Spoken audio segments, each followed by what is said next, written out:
Tonight, on 8.5-bit, we reach into our pocket, grab our rodent friend, and scream. Ah! Ah! You're supposed to click.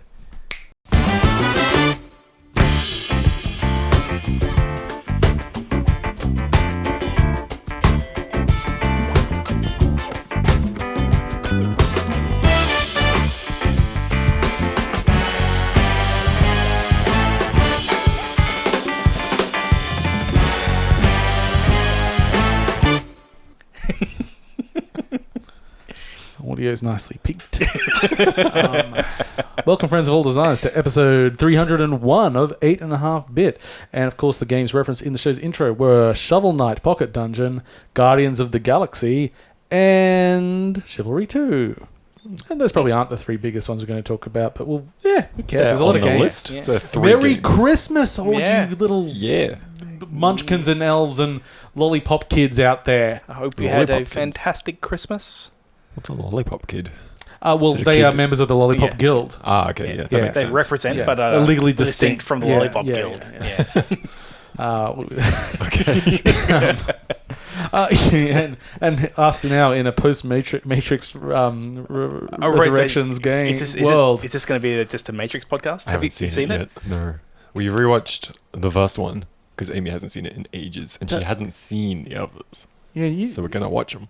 I think you should stop now. No, I want to watch them. Look, there's two. I saw your ranking, and I wish to watch them more. Actually, from your ranking. My ranking was a bit unfair. It was Matrix, Rancid Dog Shit, then 2, 3, and 4. Yeah. But it should be Matrix, Animatrix, Rancid Dog Shit, 2, 3, and 4. Is 2, 3, and 4 in that order? Or is it just they are all on the same level? You know what? No, I'm happy with the order too. Yeah, 2, 3, 4, that's fine. Fair enough. Yep. Yeah, mine would be slightly different. At least they're progressively worse. It's consistent. I do find it interesting when some people are like, oh my god, it's so much better. It's like I can see how you can have a preference one way or another, don't get me wrong, but it's not drastically different to what they were previously doing. Except with a much lower budget, I'll just warn you. Lower? Oh, yes. Oh, okay. Oh, yes. I was expecting they're making the Matrix and, it's 2021. Remember? They can go all out on it. Should I do M. Night Shyamalan or The Simpsons? Both.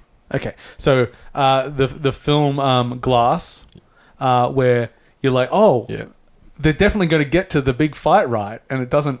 They don't. Yeah, it never pays off. Or The Simpsons, where they're trying to get to the fireworks factory, and they do get to a small-ass fireworks factory. Don't get me wrong; it's not no budget, but there's certainly a lot of just standing in nothing happening rooms. Perfect. And cameras that can't focus on any action because they'd have to do it better. Anyway, enough of ragging about that. So speaking of rewatching things, Cheryl got some weird urge to rewatch the Star Wars prequels.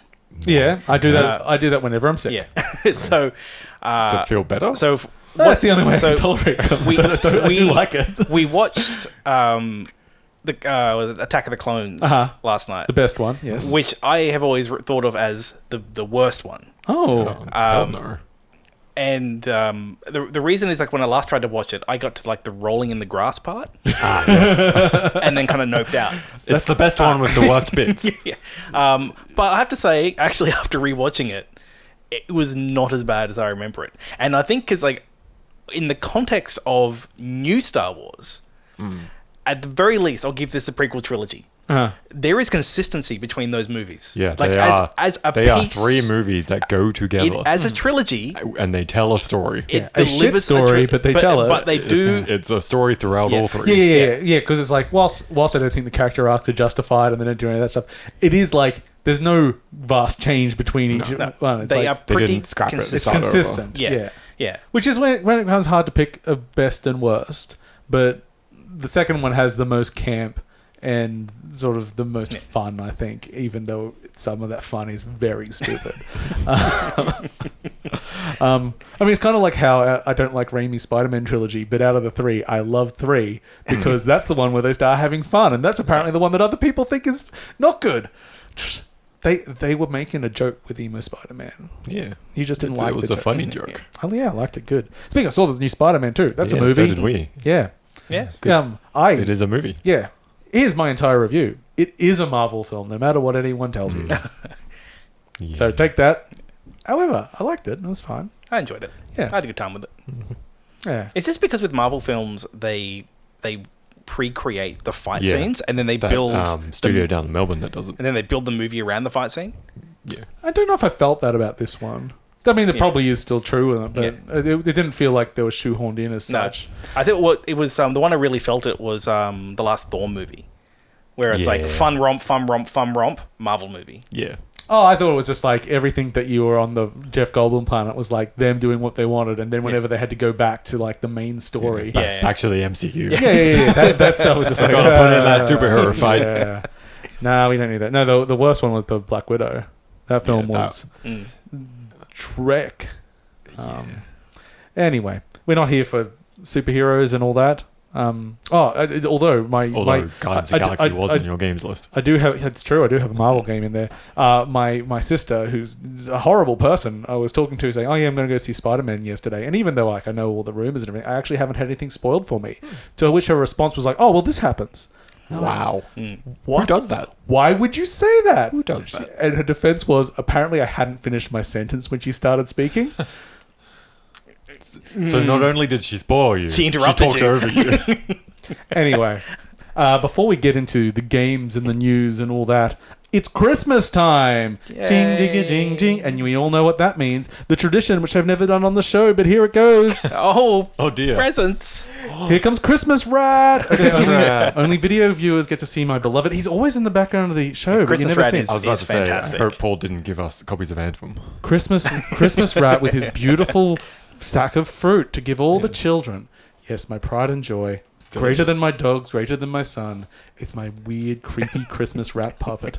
Okay, Christmas Rat, I hear you have some presents for some good boys. He doesn't talk because he had his tongue eaten by another rat. Is he, do you talk in your mind? Is that how he tells you things? Yeah, mostly. Look out, it is copies Okay. of Anthem. Here we go.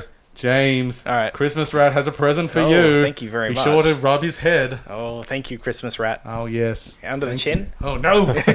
That's how they get you. It's going to bite. Oh, it's from Satan. Oh, that must be a typo. No, isn't that his, like, it's his side job, right? Yeah. That's why the anagram. So, are we happens. going to open these at the same time, or? Oh, you can open yours first. All right, open mine first. All right. It is. Oh, it says Squenex. You motherfucker. Game of the It's year. a Balin It's fucking game of the year, that is. Oh, it's a PS5 version as well. Yeah. That means it looks even better. Now, Christmas Rat has a present for Sam. This is right. Here, Sam. Oh, he's got a voice. Here, Sam. Take it. Free me. Thank you, Christmas Rat. Also from Zayden. Now, this is a Switch-sized cartridge holder thingy, I believe. If I'm smart about things. Is it Balan Wonderland for Switch? It is! Well, you don't have a PS5, so you had to get the worst version of That's Balan amazing. Wonderland. I can't wait to play the level. It makes me feel sick. I got a copy too. The funniest thing is, this is now the third physical Switch game I own. Woo! I didn't realize this had a PS5 release. Oh yeah. Wow. Okay. They did all Amazing. the port Well, work I can't to get wait it going good. to Yeah. play that today so that it can be my game of the year. Yeah, we're gonna really because Tomorrow. when's it out? When was it out? Yeah, it's this year. Is it, release. okay, so it's a contender. So as long as you play it before the first, All right. it's game of the year this Game year. of the year. Yeah, and also spoiler alert: if PAX happens again, Oh, this will be our this might best be worst. the next best worst game that we target. But in Because I was only just thinking about this the other day because I saw it in I think it's a Steam sale. Oh, I yeah. wasn't going to buy it. I just looked just at it saw it. and I went, oh, I remember that game. It made me feel sick. God, there was so much excitement in that. We all peaked so much. Yes, enjoy. Thank you And very there actually much. will be more presents coming throughout the episode. Oh, is it? No. Ooh. We're going to end up having it on every Yeah, I hope every it's platform. just more copies of Violent Wonder. I got it on Commodore 64. Oh, we should. Do you think we can do a Balin port to Playdate?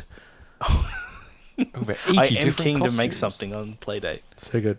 And actually, on Balin Wonderworld, I have Yuji Naka, the creator of Balin Wonderworld's latest game on my list of games I played. Huh. Because Okay. that's right, he Nice. quit And made something good. and decided I'm just going to go make a mobile game on my own, and that game is Shot 2048. That's right, he's made a 2048 clone. Perfect. Oh, okay. Except it's physics driven. So you've got a board, Yeah. and basically there's like you're throwing balls down a board, and if they touch, it's 2048 rules. So 2s touch together and become 4, 4 become 8, all the way up. And basically, if you fill it up too much and one of the balls lands and stops outside of the line, you lose. So, if it fills up the board, you lose. That's basically it.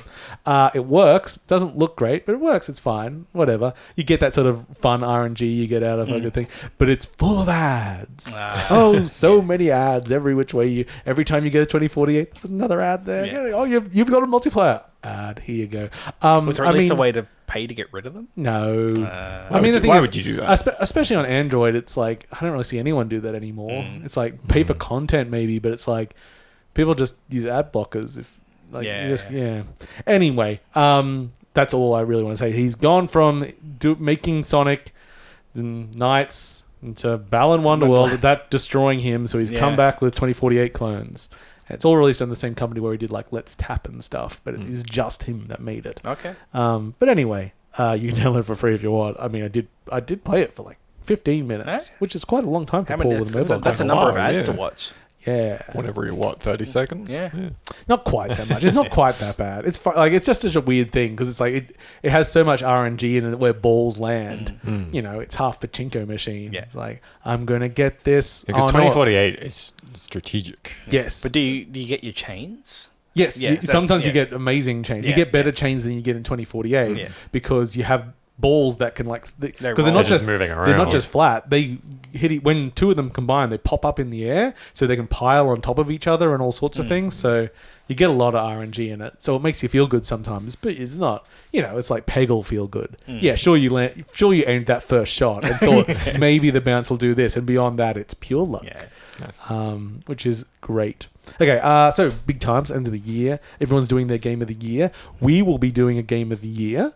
Well, we don't. We do game of the year, which is where we turn into a competition, and we will be doing that next episode. Last year? Do you mean game or person? Person. Who won the game of the game? Paul probably won the game of the game. Probably Paul won the game. He usually does. I know it wasn't me because I'm bad.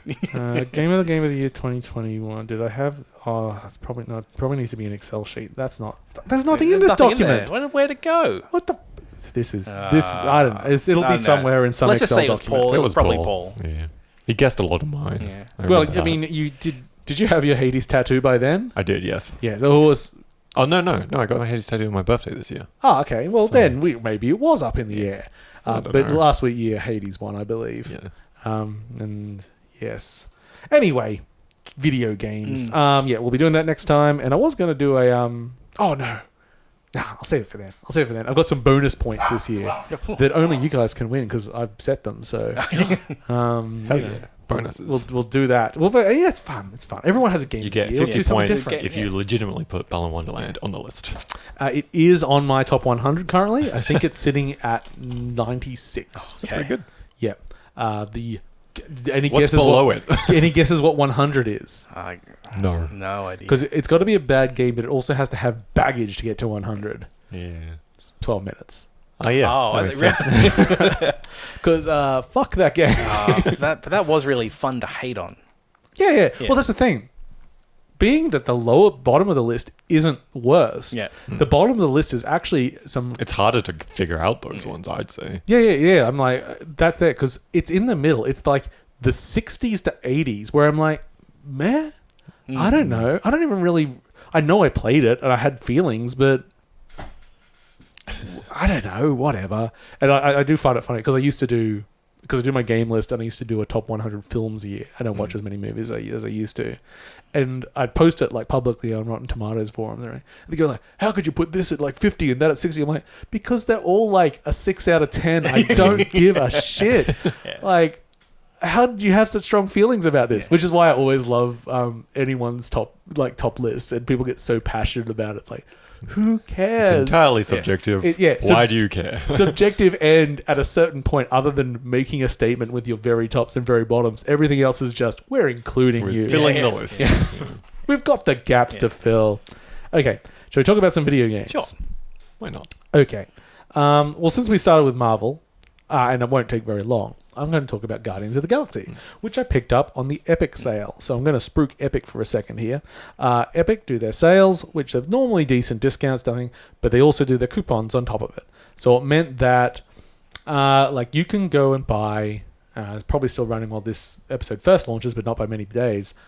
Like Inscription at the moment is $8 because it's like $23 and then you take off $15 in Australia. So in America it's a $10 coupon, in Australia it's a $15 coupon. It's got to be more than $23 Australian in Australia. So it means that you can get games really cheap. So that brought Guardians down to the 30s, I think. That's a good price. So I'm like, meh.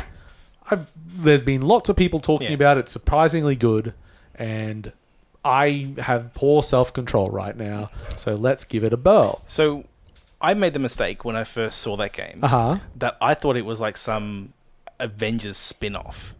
The Avengers game spin-off. Yeah. That actually has been a long-running theory of why it didn't perform as good as it may have. They were hoping. Not that it has done badly, but it hasn't blown anything away. Because it is 100% completely different, isn't it? Oh, yeah. It has nothing to do with Avengers. Nothing to do with it. It just so happens it is a third-person hero action game. Yes. That looks similar in the video clips. In that it's a somewhat realistically rendered version of the Marvel Universe. Yes. Yeah, and that was the problem I had with it. But I'm curious to know what you think, because, I've heard that it's pretty good. So, it is ostensibly probably what you'd expect. It is quite a linear third-person action game. You only play Star-Lord. And you have your team with you, and everyone else gets sort of cooldown special abilities that you can sort of hold down a button to activate, select the person, select the special ability you want them to use in combat. Mass Effect. That's a bad thing to use for me because I really played very little Mass Effect. But probably my feeling is yes, but I can't really say because I don't remember. You have access to all the abilities of your squad, but you're only playing one. Yes, but you're only playing one. So like the XCOM strategy first-person game. Enforcer. That's a deep cut. Anyway, So, but the thing that it is, and the thing why it has mainly got the accolades and everything, is the story. And the story itself is fine. Whatever. It's nothing. It's not blowing my mind. I'm not super deep into it, but it's just like a fine story. The presentation of the story, however, is where it sets itself apart, because if you like Guardians, and even though this is Marvel's Guardians, not the movie Guardians, so they are a bit different. Star-Lord is the one that looks and has different character than most, but he's still a wisecrack and smartass. They don't shut the fuck up. And what I enjoy about that is that whilst this has cutscenes, and I'm not a big fan of non-interactive cutscenes generally, most of the story is done in the levels, and it has them bickering back and forth, and you sort of do, like, in the first level, Rocket challenges you to just hey, who can get the most of this as we're doing it, and just pops up a scoreboard on your screen, and it just integrates it into gameplay, which if you like the snippy sort of Marvel humor, Guardians humor, it works really, really well, and they've done a great job with the dialogue and the acting, and the presentation of it is phenomenal. Some of the environments look really, really nice, but at the end of the day, it's a linear shooter where the combat is totally serviceable, but if you want a Devil May Cry or something, it's certainly not going to those levels. It's pretty straightforward shooter, and you just if you want a story and those characters, it's very good. Anything else, it's average. But I think that's kind of what they needed to do, and it's the right choice for it. What do you actually want from a Guardians game? I mean, I guess you could have done a multiplayer character-based shooter, but then it would be even closer to Avengers, and that was terrible. I think that's an overstatement. Actually, I don't think Avengers is terrible. It just didn't land what it needed to do. Didn't hit the mark. No.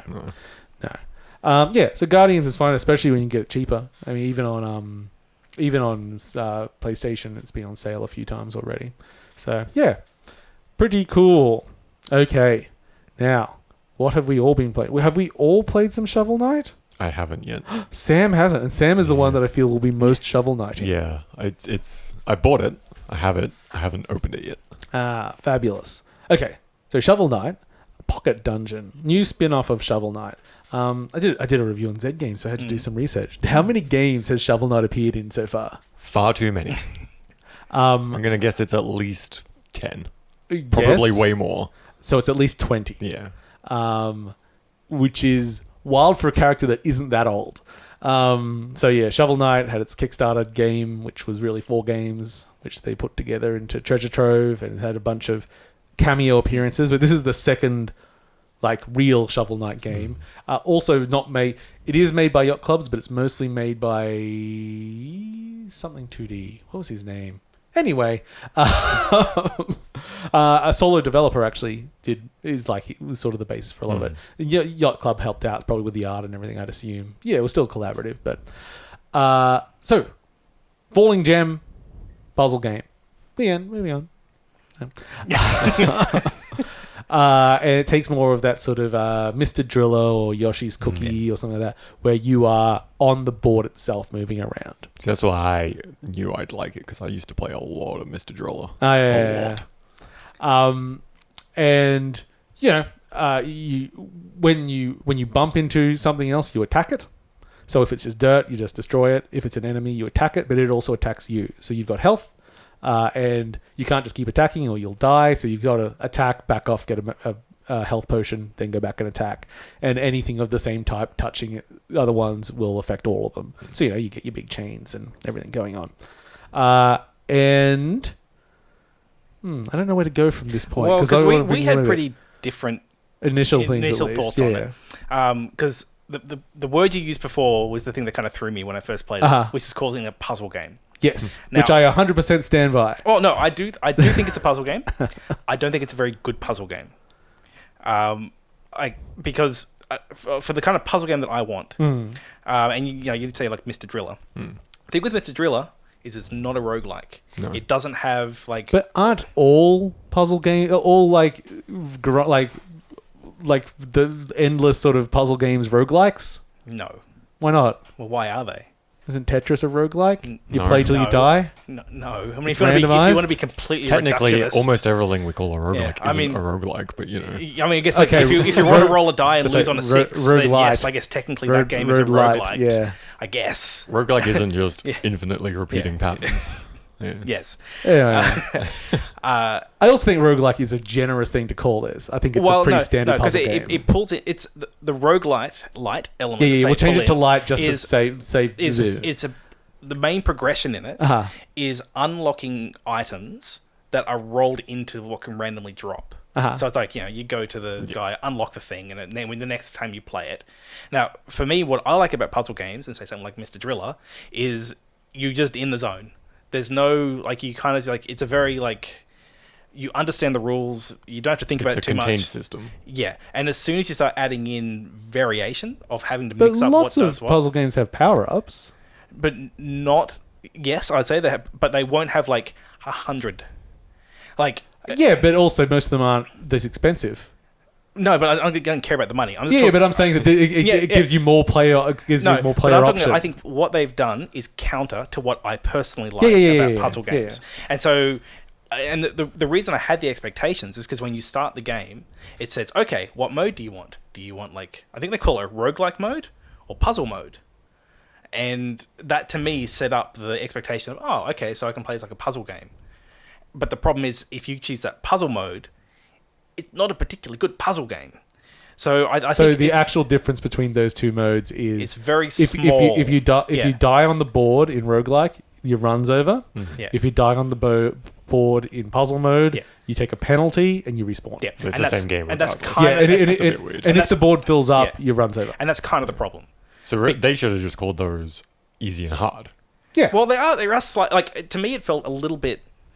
They couldn't decide what they wanted, and so rather than going, we're going to make this game, it's let's just we can't decide if we want this or that, so we're going to kind of make it do both, and then we're going to have all these options so you can customize what the experience is, because the customization options are pretty extensive. You can make the gameplay as hardcore or as simple as you want, and so you can go in just in the options. You can just turn up your health, turn up your damage output. And you can turn off the timer because basically the way the game works is that things are always falling and moving, but it's basically turn based. So you can wait and things will fall, but if you actually take a step, everything snaps to its next position. So you can turn off it falling without you doing the snap. It's active turn-based. So Yeah, it's, yeah. Necrodancer. Yeah, so it's all in there. And It is. We'll get to that. Yeah. And so, like, I don't think it's a bad game at all, but I think if you want it to be a puzzle game, and that's the chief thing you're after, I don't think it does that very well. And it just has a little bit of a problem with how it presents itself that sets up some expectations.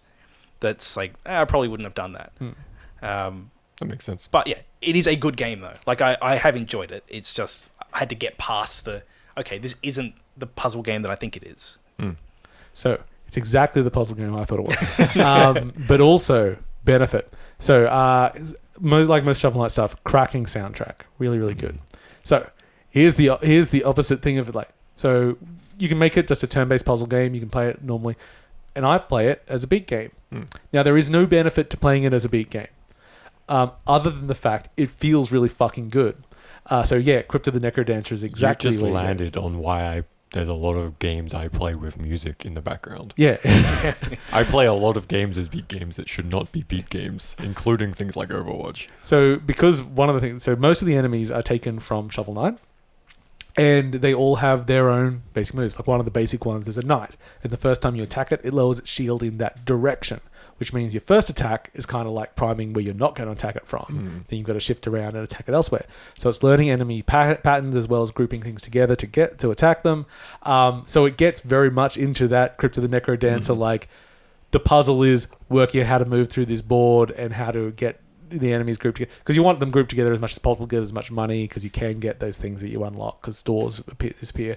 But really your progression isn't tied to clearing the board at all. It's tied to surviving long enough for the next door to open, and then beating bosses. And every time you beat a boss, that character goes back to camp, and then you can play as that character, and all those characters have their own special abilities. So while the game itself is like 2 to 3 hours to beat, it's a puzzle game roguelike thing that you're supposed to keep going through and have all these different characters with different abilities that make you reassess how you then tackle all those enemies and everything. Then the actual base, other than being like dress up and unlock new things, they got like there's like a combat mini game which is actually really good. It's just you're still in the middle, 4 directions around you, and it just spawns enemies and potions and that sort of thing, and you've just got to like do as fast as you can, like the right combinations, like health. Yeah. I'm not great at it, but I love it every time. It's one of those things that go like, this is kind of like if this was like a phone game, I'd buy this on its own. It's pretty good. It looks great. It's a bit more chibi art style because it's like the little square things, but then it also has like big character portraits on the side, like old puzzle games do. Yeah, playing it on the OLED Switch, it looks wow. And yeah, it sounds really cool too. But yeah, weirdly, James, our argument about it being a puzzle game or not, I included that in my Z Games review. A friend of mine had a disagreement about it. I know. And I did say that you were kind of right. That led into me going like, I don't even play the puzzle game. I play it as a beat game. But you can turn it into one of those. And I think they have a big focus on accessibility. They want anyone to be able to play this if they want to. And that's just sort of something that the company believes in, and like I'm cool with that. I think because I played it, I turned off the music and I put it on full turn based. I'm like, yeah, I'm being slower and I'm probably being a bit more efficient in what I'm doing. Like this can be a more contemplative game, and I played it just normally, and then I played it my beat way. It kind of works every way I've tried it. So I think it's a pretty robust design. And I think for me, I learnt that there's a reason that I like puzzle games where the core mechanic is pretty pure, and they layer shit on top. So like puzzle quests and stuff like that. Like they don't really mess too much with the gem matching part, a little bit, and then they kind of put meta shit on top. And this game sort of showed me why I like that. Yes. Shovel Knight Pocket Dungeon, available now on several platforms. Okay. Now. Hey, Sam's been playing Potion Craft. I have. What's Potion Craft? Potion Craft's really chill. I've spoken about it on the fucking show before, James. How dare you? I love it. How much have you played? 6-7 hours or so. Oh, that's better than me at the moment, because I played the initial beta and then I got the final version. Yeah, because it's still being updated. Yeah, it's still early access and everything. And I really love the mechanics, but then I just didn't boot it again. Yeah, I think like my 6-7 hours is one sitting. Oh, I just like hooked in overnight. Couldn't sleep, so I was playing Potioncraft all night. Yeah. So the game is making potions as the title made you, and you're selling them to customers. But the main thing is kind of like the recipes. You make the recipes with kind of a map. So ingredients.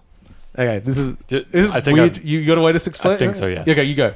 So think of an old school treasure map. Yep. That's your layout of your recipes. So you start in the center, and you need to get to different spots to make different potions. So over in one direction might be the health potion, over another is a fire, ice. Like it's set up kind of like the 4 elements, and then extra stuff in between.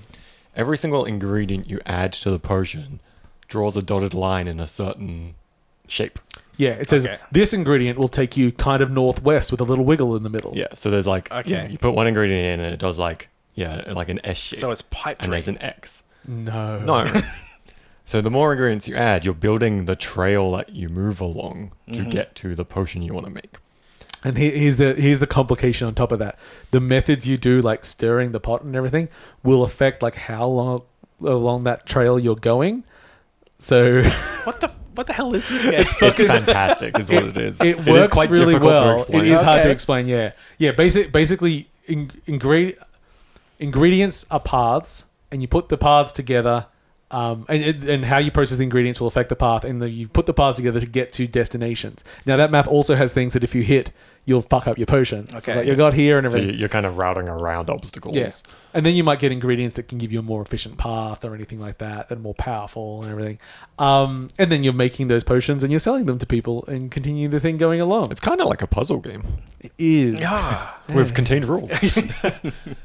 But yeah, you can do stuff like you can throw an ingredient in and it does like an S shape, but then you stir the potion a little bit and go halfway along the S shape, and then throw a different ingredient in to continue from where you currently are, not from the end of the S.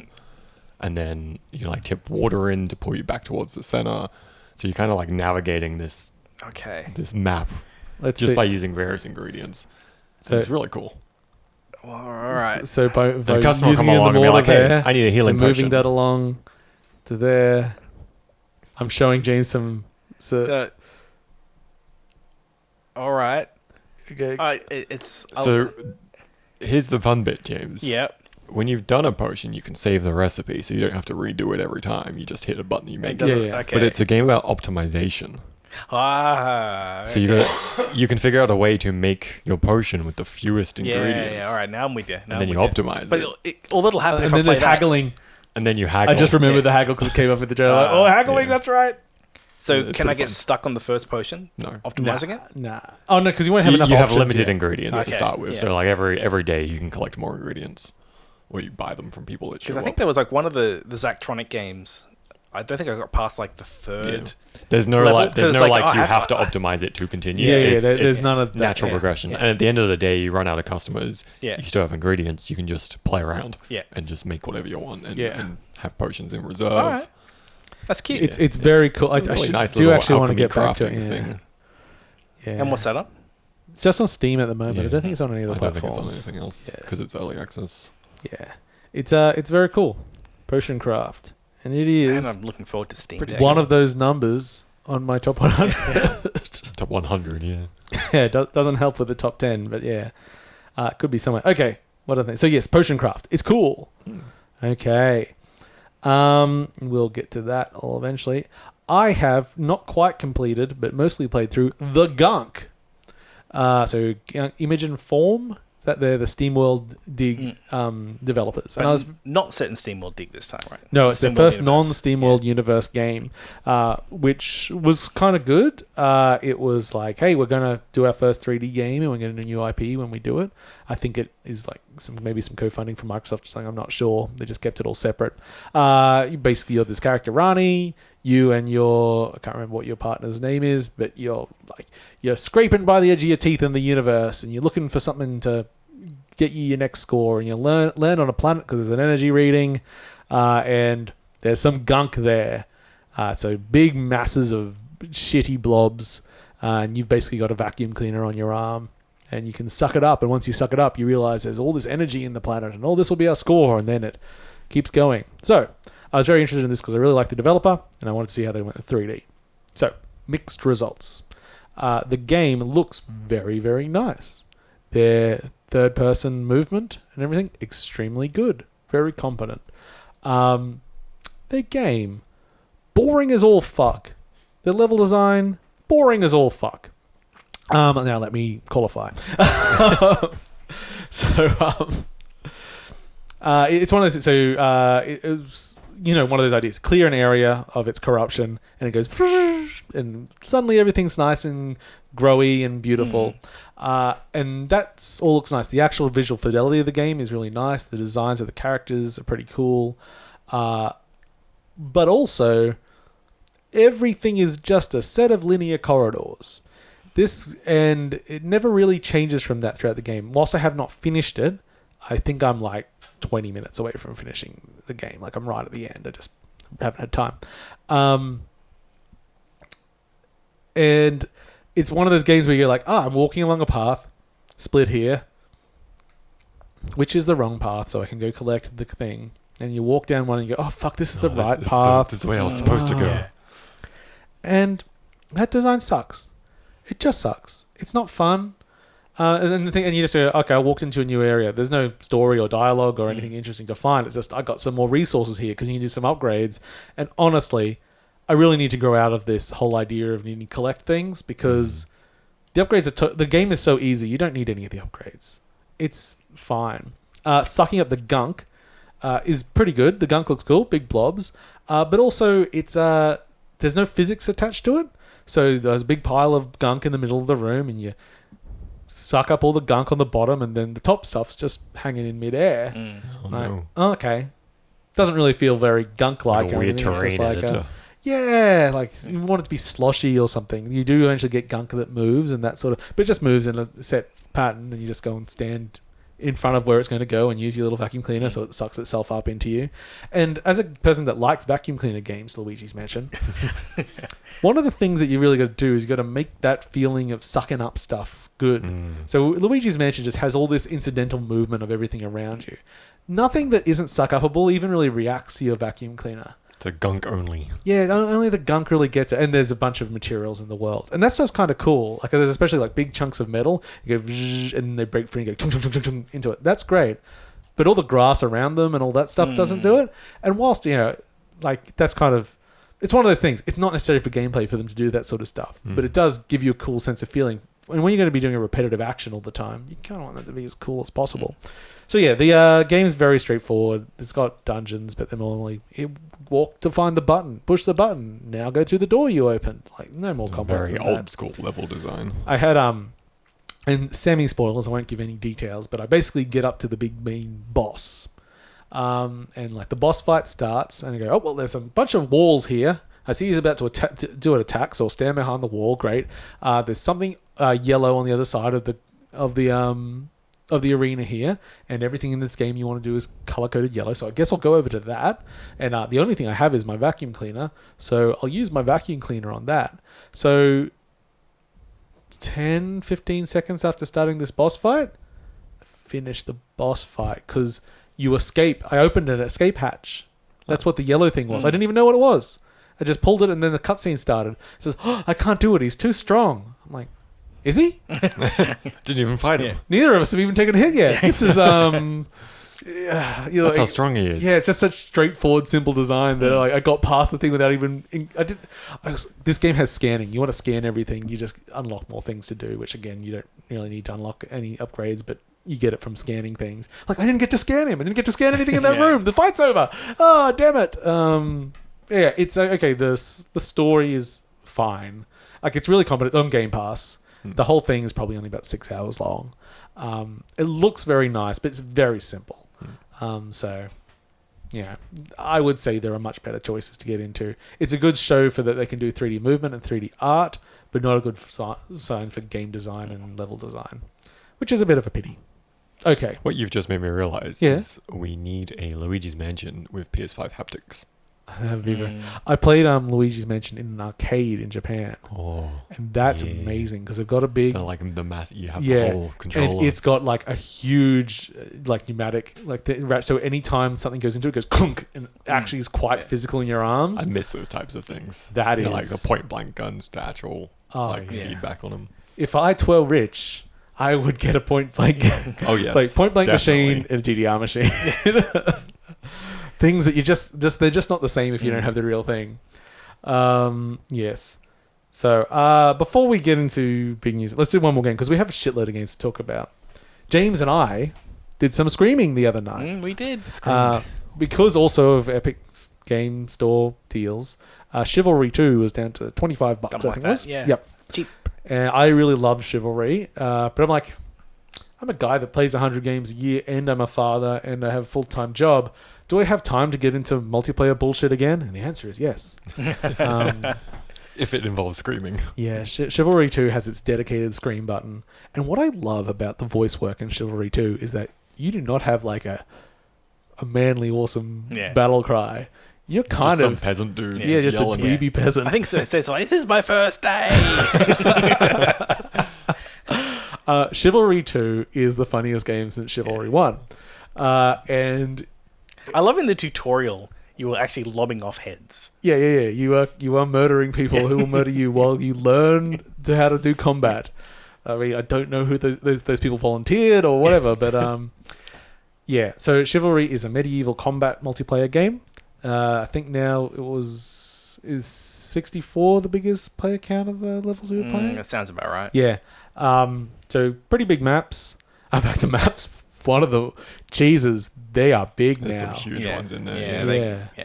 And yeah, you take one side and you fight against others, and you have a bunch of character classes, but you all pretty much have swingy weapons. Yeah. And there's a lot to progress through as well. Yeah, there's a lot to unlock. So lots of like every sort of class has 3 subclasses, which you only have the first one, so you'll unlock the other ones. You can get other weapons, you can get other armor. But at the end of the day, like on the other team, there was a guy in golden armor. He'd been playing for quite a while, and we would run up to him 3 at a time, and he would stab us in the face, and we would die. And we'd say, fair enough. But also, sometimes I'd run up behind him and I'd put an axe through his skull. Because at the end of the day, even that guy who had obviously been playing for a long time, and this was my first match, still can't take an axe to the back of the head. Because that's the kind of game It's this very realistic is. medieval. Yeah, it is. Like, you can't be too shit at this game. Like, yeah, a team can be unbalanced. You can be better. Yeah, you can be better, but you can't terrible. be totally useless unless you don't understand the controls, I guess. And you can get by, because like the first time I played it, I did it pre-tutorial, and I still did fine. I told you a couple of moves, but there was some stuff you had no idea It about. helps to know the mechanics, but you don't have to know the mechanics. And then later on, I did do the tutorial, and I go, "Oh, okay. There's a lot going on here, but you just want to swing that sword. Yeah, you can do all right with it." There's the No Clip did a small doc on like their shift from the first one into the second, and they talk a lot about how they've designed a lot of it around being able to just jump in and play, but also having depth that you can get into that you can kind of realize exists just from playing. When I first played it without having done the tutorial, and I was I would be like 3 people fighting one guy, and this guy would just kill all of us, and I'm like, how does this how does this work? And then but once I did the tutorial, I'm like, oh, there are like all these layers to how things work, and there's like 3 or 4 systems that you're all sort of like can counter other ones, and with blocking and grabbing and countering and all this sort of stuff, and then parrying and then like there's a lot going on. There's like the blocking, but then there's also the block and then adding additional invulnerability if you block in a certain way, and then there's like the perfect parries if you can do the exact same. But it's like, but at the end of the day, an axe to the face is an axe to the face. That's what I look like. So often I'd run up we'd be 1-on-1, 2 people, and we'd be blocking and swinging and everything, like a real big battle, and then just one of our sides, 3 other people would run up, and no point with all this other shit anymore because there's just a whole bunch of people swinging at you. And it's fine. Like I have not had a single death where I didn't smile and laugh. Yeah. Well, the thing was, like, every time I died, and I died a lot, it was like okay, fair. Like, what happened there? Like, yep. When we first got hit by a catapult and it said 2,500 damage on us, like fair enough. That's 25 times our health. That's what it does. We've good variety of maps. I do love the maps where it starts you attacking the peasant village and the other team are all playing completely unarmored, weak peasants with You nothing. can still win like that. Yeah, they could just still like win. with your pitchforks. Yeah. being knocked down and then just beating the guy's ankles to death and getting to up myself. Always funny. Yeah, as I say, like the voice work is like for a game that on its offset, if you like showed screenshots of this, people are like, oh, is this a serious role playing game where people like, no, it is one of the silliest games you can play. Yes, it's Monty Python's medieval simulator. Very much so. Well, I mean, you had the head of a snowman. Yes, I think I actually made myself a bit too much of a target when I realized I had a giant white head. I'm like, it's probably a bad idea. I think I'm getting hit by a lot of arrows. Who should we shoot? The totally normal soldier or the one with the giant snowman's head? Like the one really long map we had was like a pushing our cart through. It started with us being ambushed, and then we had to push through multiple checkpoints. I think the whole match must have taken like half an hour, 40 minutes. Or there is one thing I'd like, and I haven't checked if it's there, but I would like smaller match options. We were doing the big fights. Yeah. So there are. Yeah. There's also a new bar fight mode, which I haven't looked at yet. But very much worth my investment. Not having so many smiles in my eyes for a long time. So Chivalry 2, it holds up. And we actually, Mordhau was part of Humble recently. But I just know its reputation for having a lot of Nazis, so I don't really feel like doing it. Apparently it's a more serious version of Chivalry. It's Chivalry, but everyone you play against now is far too good. Yeah. And Mordhau has a hell of a skill ceiling. Yeah. It seems like, it's a little bit more serious of a community. I like the comedy one. It's also a lot more fun than what was that Ubisoft one? Ubi For Honor. For Honor, yeah. Yeah, but pretty different. Yeah, well, I'd say like it's going for a similar kind of like they want to have like a pretty in-depth melee system. Yeah, For Honor's like trying to be fighting game mechanics. Yeah, but For Honor would make me angry to play. Yeah. Where nothing in Chivalry 2 made me mad. No, because, actually one of the things I just love is the respawns. When you enter a match, you're a character that's already running towards battle. Yeah, every single wave is just already in motion. Yeah, and I actually haven't quite worked out how it works. Because at one point, James was like saying, oh, you respawned yet? I'm like, yeah, I'm right next to you. He's like, but what? Yeah.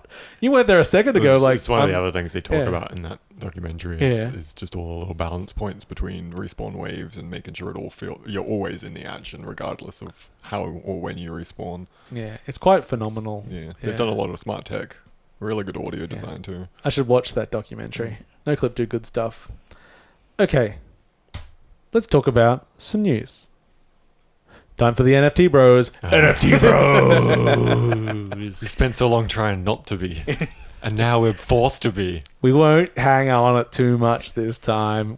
James and I aren't going to have that argument again. Probably not. Because we're just going to talk about the things that had happened. And I think, look, at least the first one, James definitely is going to agree with because it's just dumb. Yeah. So Stalker 2 said, we're going to do NFTs too. We're going to put them in our game. And then there was a lot of outcry saying, fuck you. And then they said, no. We're very sorry you're upset. I don't know why I'm doing this voice, but I'm doing it. We're very sorry you're upset. It's the Stalker voice. Yeah, it's that Russian voice that we all do. and it sounds Cockney. Cockney Russians. What are you talking about? Have you never met one? Yeah.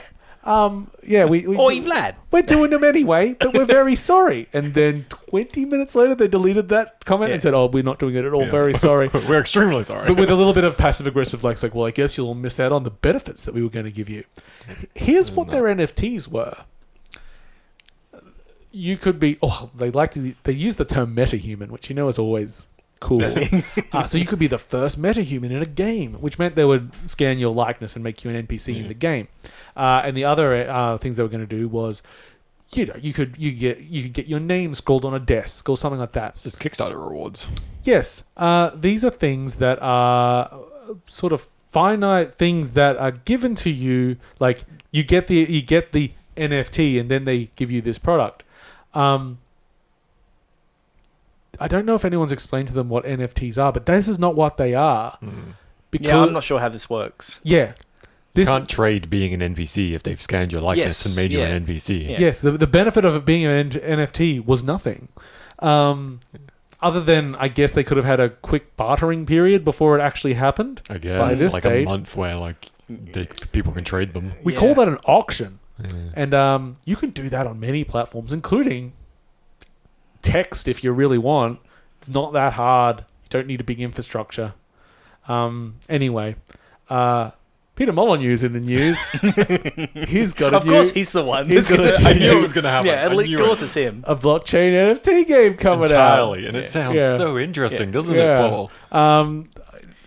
Yeah, it is. Well, yeah. Anyway, It's a business tycoon thing. Yeah, and somehow he's Made $80 million. Yeah, because it actually has raised a bunch of, like, a lot of people have actually put money into it. Yeah. That's what... So what's happened with that is what I'm convinced is the reason all these studios are now doing it. Because there's shit tons of money floating around. Speaking of shit tons of They're just money... cashing in. Ubisoft also launched its NFTs. Quartz, I believe it was called. Yeah. Quartz. Turns out, it's not always shit tons of money in it. No. No, They launched their whole marketplace. of Yes. their own, And didn't they made tens upon tens of dollars, didn't they? Yes, they made, at the time that this report came out, they had made about $400 in the first weeks, which probably wasn't enough to cover the cost of minting the things. Because they were... the cool NFTs you got in game, they were for... You got a serial number on a gun. Hell yeah. And it was also, you had to be... It was in a game with that many people playing it. Yes. And you had to play it a shitload to get, the NFT. So, I mean, surely when they were looking at this, they would look like, well, what's our monthly user count? How many hours do people put into this? Like, they could Multiply it by 100 and that's what you need. I heard a neat conspiracy theory that higher ups told them to do NFTs. So and those in the they studio did said, it bad on how purpose. how much can we tank this sabotage to this? Honestly, make them not do it? Sounds legit to me. Yeah, I can buy it. Because Ubisoft do seem dead set on this whole NFT thing. Mm-hmm. I mean, they make enough products that they could actually use it for some of the things that I poo-poo a little bit. That it is possible. You could have your assassins. Again, they could have just do it without NFTs. But that's the point. It's always the argument is they don't need a decentralized system. Yeah. They can just do it centralized. There's no benefit. Exactly. They're all dumb. Anyway, it's all dumb. NFTs done. With an end of the NFT bros. Final Fantasy XIV has been doing gangbusters so much. It's been doing two or more that you can no longer buy the game. Final Fantasy XIV doesn't exist. You be quiet. Don't tell anyone. Shh. Fuck it. After the launch of their servers in Azoria. Yeah, after the latest expansion, queue times had thousands of people in them. It would take people would get up at 4 a.m. to get in the queue, and then they'd lose their connection, and they'd be, I've got another 6 hours of fucking waiting to get in. So they took it off sale. And everything. They've disabled the free trials. Yeah. Yes, you can't. You can't buy it. You can't get the free trial. So this is more than just Japan that's causing this. It's worldwide. It's just worldwide. Yeah. And is a fumbling WoW in any way? A little bit, I think. But I don't think it's think fed a little much. bit in there, but I think it's just... It's helped. Yeah. But I think this was going to happen. Yeah. I'm wondering, is this Asmongold's fault? Just because he's played it more or something. It's probably just been a little bit of an addition to the problem. Yeah. We talk about No Man's Sky turning around. But I feel like Final Fantasy XIV is now definitely the ultimate turnaround. It's the biggest game turnaround ever. Because I only recently sort of went into it because I didn't really know. I knew they'd rebuild the game and everything. What they did should not have worked. Yeah, the fact that they had a team fixing the original game at the same time they had another team building an entirely new game, and then they shut down the original game and swapped them over. Yeah, and it's made all it in lore. Yeah, it's all in lore. Yeah. It's the confidence required to not just put a team on to fix the original, but then and we're also going to expend the energy and everything because we've learnt from how we fucked up the original how to do it properly. Yeah. Just trust us. We know the first one was shit, but trust us, we'll do it right this time. And they did, and it worked. Before they did it, if you told anyone in the industry what they were doing, there's no way anyone would agree that it was a good or a smart idea. Man, it's paid off for them. But it's worked. Yeah, it's paid off, and it also has probably earned them fuckloads of trust as well. Yeah, there is that. Because it's just it's not that we don't make mistakes, but we'll fix them. Yeah. We will not let the Final Fantasy name be tarnished that heavily, even though the spirits within exists. Because I think I actually played it at launch, like The original. Yeah. And I remember like even the because I think everything was server side, including the menus. Oh yeah, I have a memory of this. And so I'd like hit a button and it just have to wait for it because like everything was running server side. It was crazy. Yeah, it's more secure. 100% better than New World. Okay, we've had a couple of deaths to report. So Masayuki Umura, sorry, I'm not good with that name, who was the original creator of the NES and the SNES. Oh. So they've passed on. And the name that actually affects me less than that, but is much bigger, John Madden died.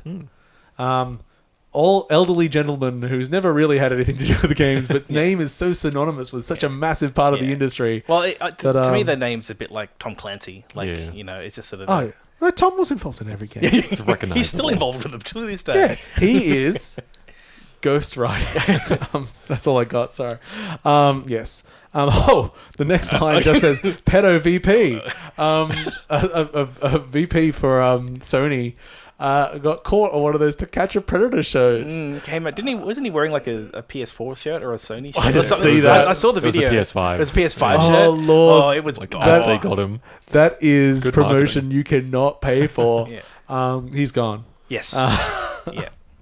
The Hugo Awards, the awards for sci-fi writing and fantasy and everything, isn't it? They had a special one-off this year, which was Best Game Writing, and they gave that award to...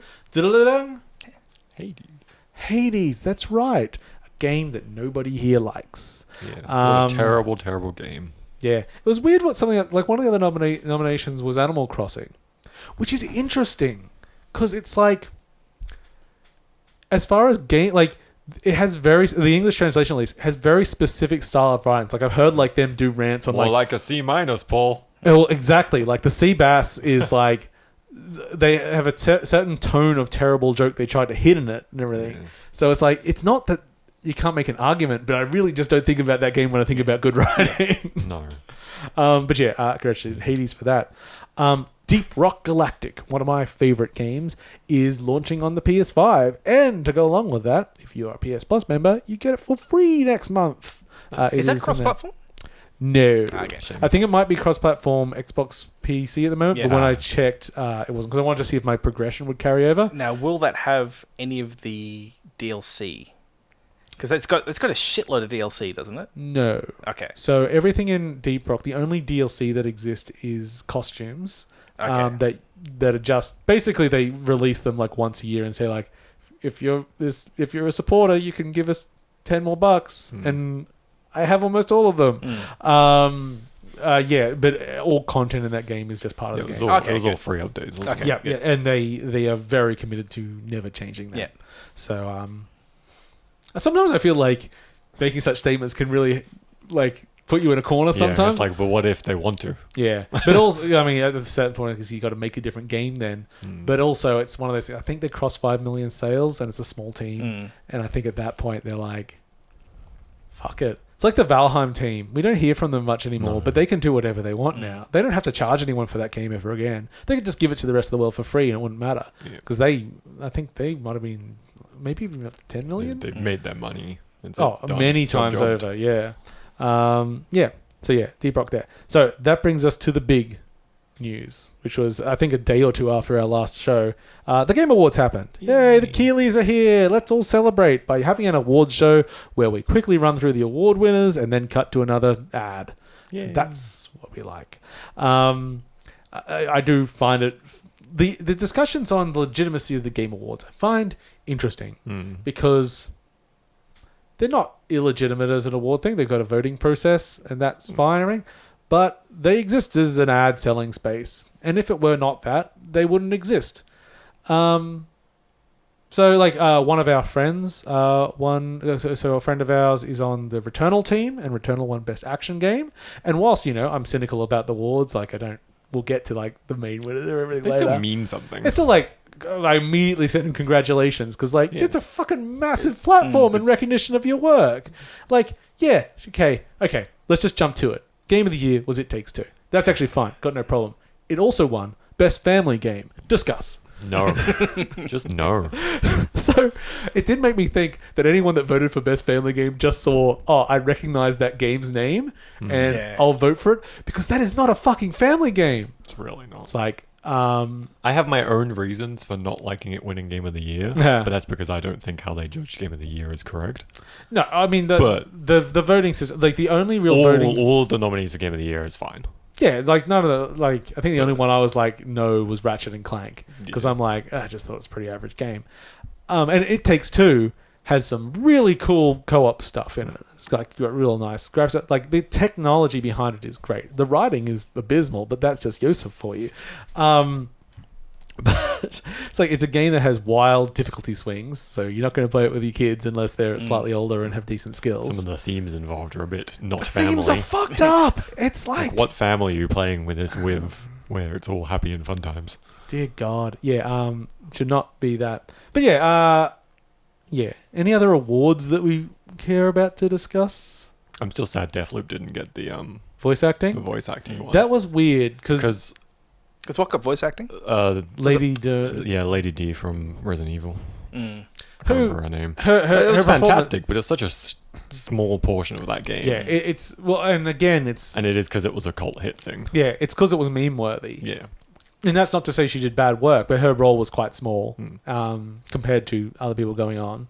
And like not by the numbers, but just like it just was what it was. There wasn't anything that surprised you about that performance. It was like, yes, that is an evil vampire lady doing evil vampire doing things. some campy thing in a Resident Evil game. Yeah, and that's where the way the awards mostly work is that they go to they're all reputable outlets, all sort of any gaming sort of website, blog, whatever have you, that has a certain size of audience. They ask out for nominees. They all send in unnumbered nominees, and then they get the actual list from that, and then they vote on them. And that does end up being like, because you'll get your. It means sort of the most sort of mainstream thing that everyone's heard of. It generally kind of becomes the hive mind answers. Yeah. Which Like, is fine because it kind of makes sense. Yeah, I'm kind of all right with that. For Like, it is for an the award. average result. Yeah. Which is kind of fun, but I it's why I like the IGA awards, because you don't have to have played everything in the lineup to vote, but you're given a random selection of games you have to play before you're allowed to vote.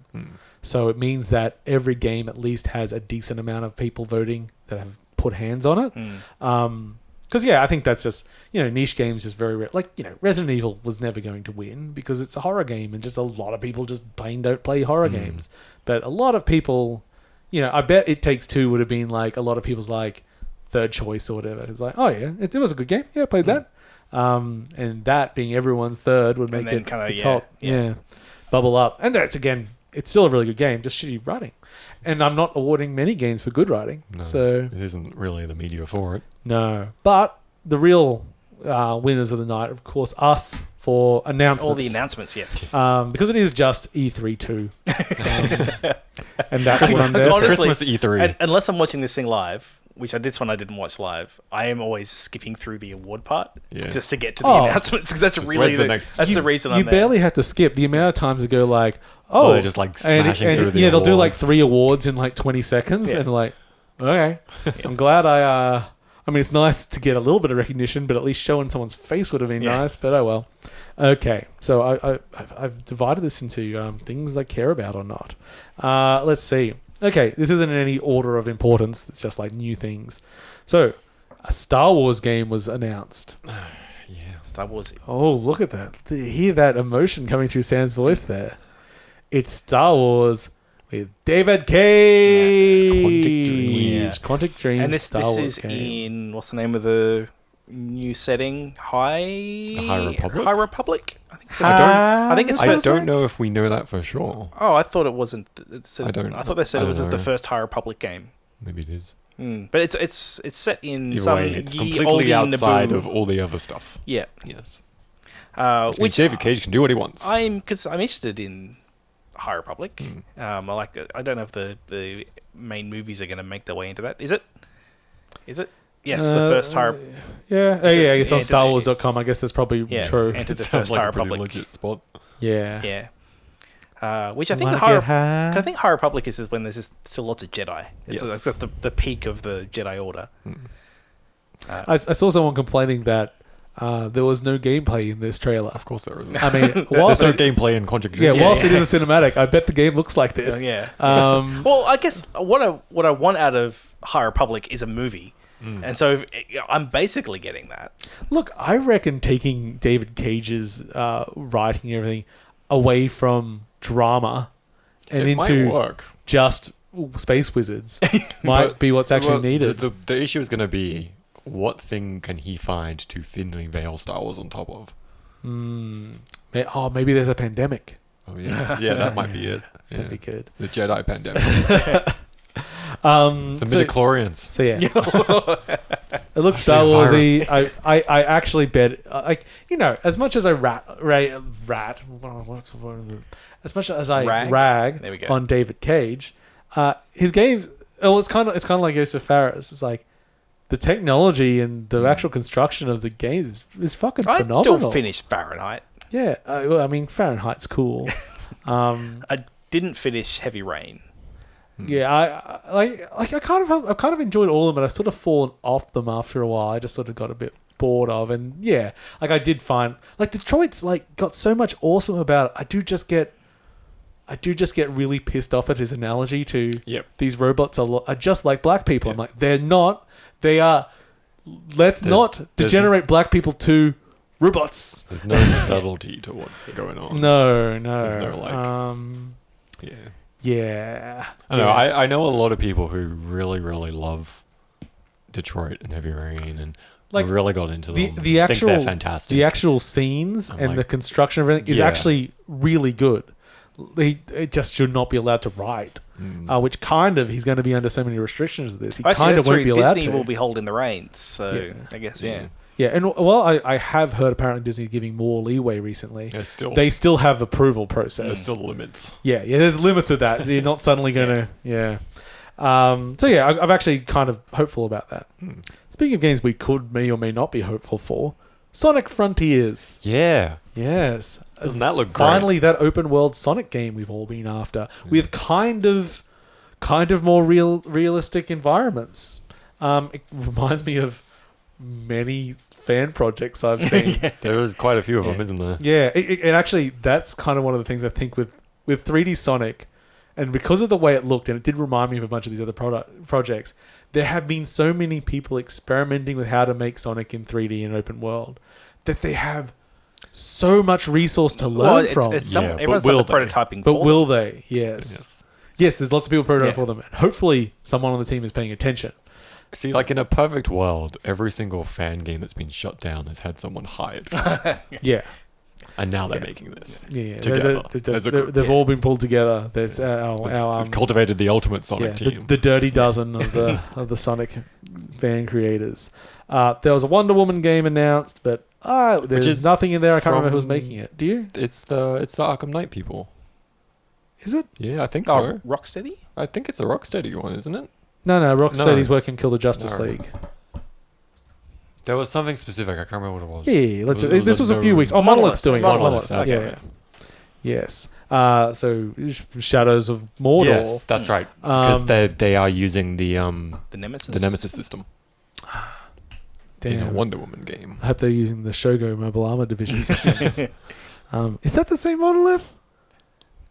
Maybe. Who knows? Oh. Now you can look it up, do you? I'm trying to think of look up all things. No. Anyway, because they're using the Nemesis system in the Wonder Woman game. Okay. However, that ends up being. Yeah, I heard that. That made me. I thought that was weird. I thought that was a weird fit. Yeah. It's but I guess it matters what they're doing with it. I guess we've seen nothing of it other than a logo. So yeah, that'll be out in 7 to 8 years. Alan Wake 2 was announced. Yeah, I have still never played an Alan Wake game. I know a few people who are excited. Yeah, You've played Control? Yeah, I'm quite interested. Yes, I really like Control. I think I actually would like Alan Wake. It's just I've just never got around to playing. You must have copies of it. Oh, I have copies definitely. I just have never. I have never loaded it up, but I should. I feel like. So what they kind of announced, which was a bit weird, is that Alan Wake 2 will be a survival game, a survival horror game. And I don't quite know what that means, because I don't think we'll be building a cabin. What do they mean by that? Yeah, I think it means that it'll be a bit more fluid. There'll be a bit more systems heavy, like, you know, having to collect resources and things like that. You know, but what it basically means is that, because Alan Wake was kind of a Resident Evil 4 style action game at its core. It was an action game. But Control is their action franchise now. So Alan Wake being in the same universe, it feels like they just want to differentiate it a bit more. So I'm interested to see what that will be. It'll still be a while away before we see anything, because they're also doing that Control multiplayer spin-off, which I'm quite interested to see what that will be, actually, because it's a cool universe. I'm enjoying it at the moment. I haven't finished it yet. No, I started playing it the other day. Yeah, with your sexy new build. Now it looks gorgeous. It is worth a play. Everything's ray traced at 300 frames a second. Yeah, 240. It's really. I'm hitting 160. Yeah. Fuck you. That's also at some stupid so wide monitor resolution as well, isn't it? Yeah, 50E, whatever it is. The ultra wides. Fuck you. It's great. I've got we'll plug it up to my 970. It'll be fine. I put a line about this. You've read the books, you've played the game, you've watched the movie, you've watched the miniseries, you've played the other games and watched the movie about the movie that wasn't made. Now play the new game. It's time for Dune Spice Wars. I got real excited when I saw this. So this is from the Northrend developers. Yes. So I'm expecting it to be kind of a similar style, similar scope of game. They have a big 4X RTS. Yeah, I am down for this. I'm really down for it. You nerds. I just love Dune. Of course you do. Just in general. What'd you think of that movie? I fucking loved it as an intro to Dune. Haven't watched it yet. Yeah. Is it still in the cinemas? No, yeah, it was last time I looked. It just wasn't in any. I wish to see it. I want it to be an impressive. I took my 4K copy over to Elliot's because he's got a nice OLED TV to watch it on, and I tell you what, you need it. There's an entire scene shot at night in the desert, and they don't use any lighting. It's very, very grey. Definitely can't use compression with that. I believe when it ended, I was like, that's a real good first chapter intro movie to Dune. Yes, and at least, yeah. I didn't realise it was a part one. Yeah, at least it has been approved for the sequel now, so that'll be good. It would be shit if it wasn't. We saw some more Somerville, which is that. Well, it's not Playdead's new game. It's one of the guys who started Playdead, who left the company. That's our cinematic platformer. Aliens have invaded the Earth, and a family is scrambling to do stuff. It just looks incredible. Anyway, so the creator of Silent Hill and the composer of Silent Hill are back with a game that can be abbreviated as SH. And of course, that is Slitterhead, whatever the fuck that means. Because their head slits. Yeah, so they look like the monsters look like normal people, and then they don't. They split open. They split open and turn into No, they slit open. Slit open. Turn into big old scary monsters. It's a bit punk as well. It's definitely not Silent Hill. No. Well, the tone didn't really feel Silent Hillish, but some of the designs were quite Silent. So basically, if you change the music, you'd be more Silent Hill. Interested to see what the hell comes of that. Do you think it will actually tie into Silent Hill? I don't know. Because it just seems like a weird combination of things. There's a lot of things that... Out of all the things you could call your game, why go for another SH? It sounds like they've specifically tried to come up with something that's SH. Yes, exactly. Yeah, they forced it for they've been like, this is bad, but it's all we've got. Anyway. Telltale is back. Twice. No. Only once. I thought there were two.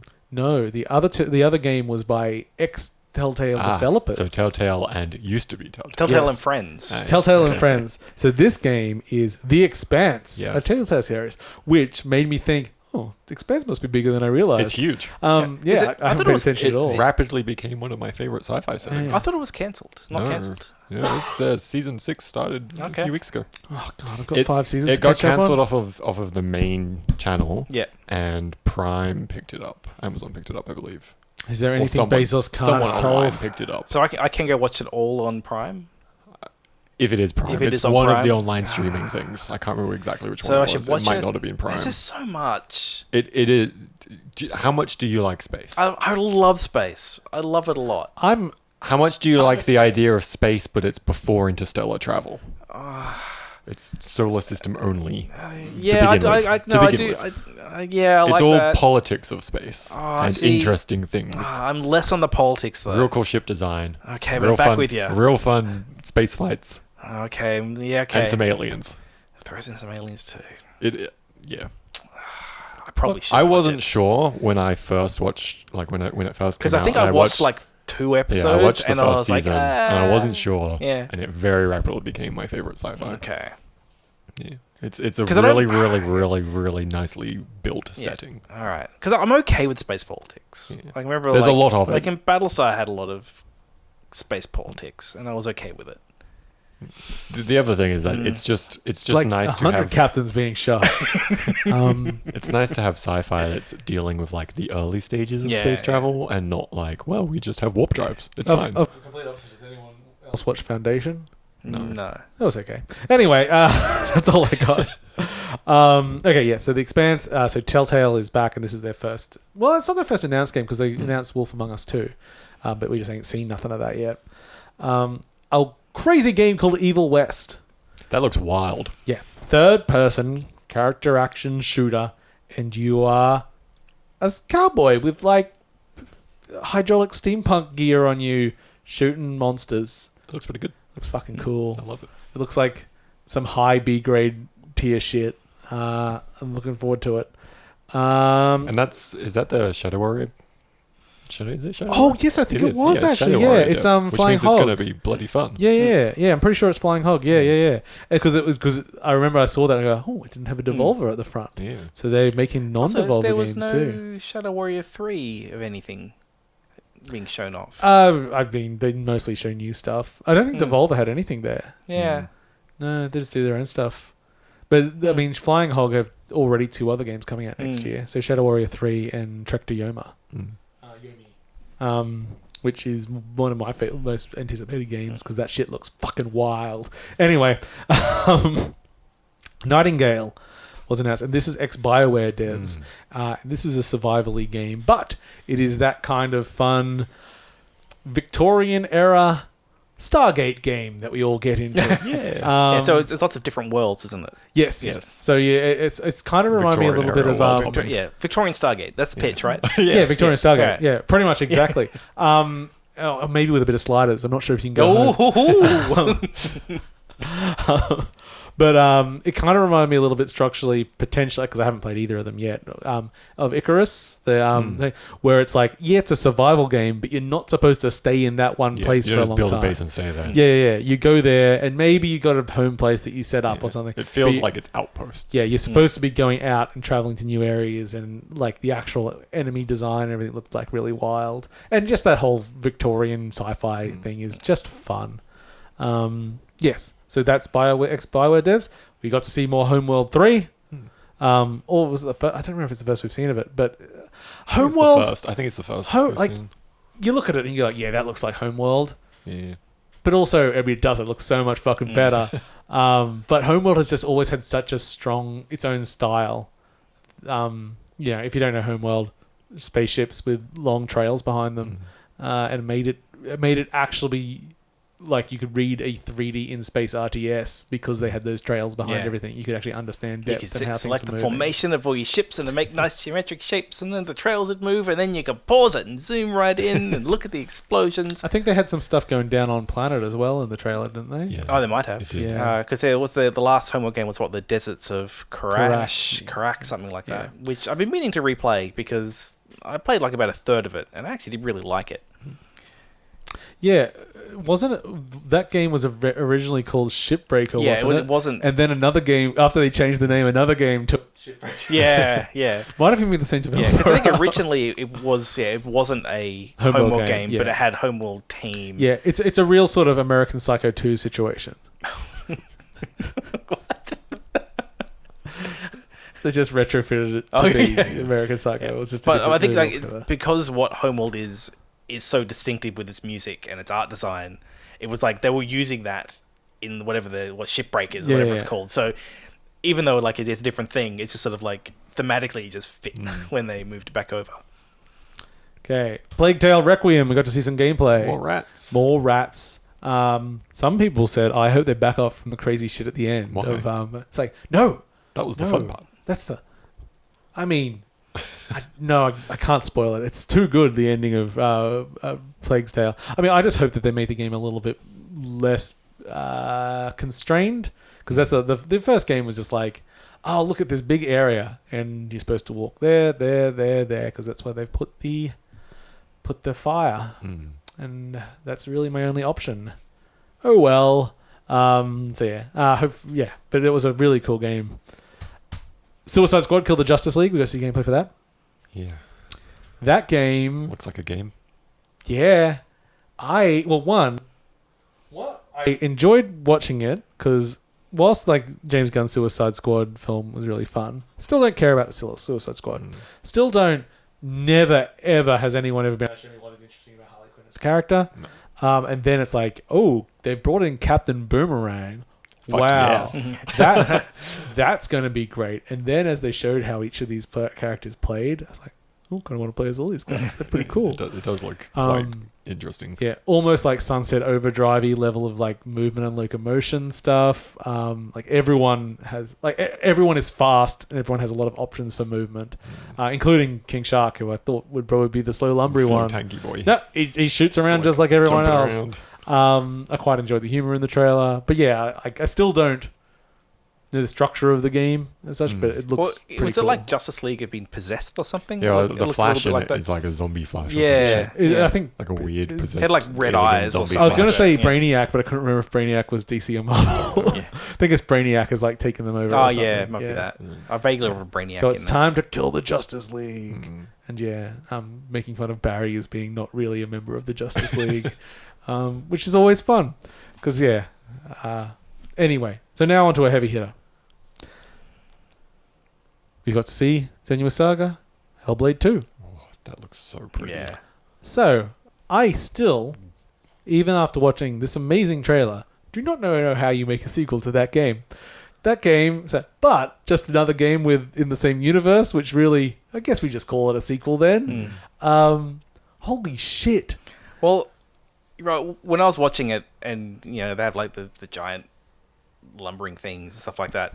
I mean, we can spoil the trailer. Yes, a big naked half torn, like Attack on Titan. Yeah, but way sadder. Yeah, and it made me interested in what this one. I mean, the first one being the dealing with the schizophrenia.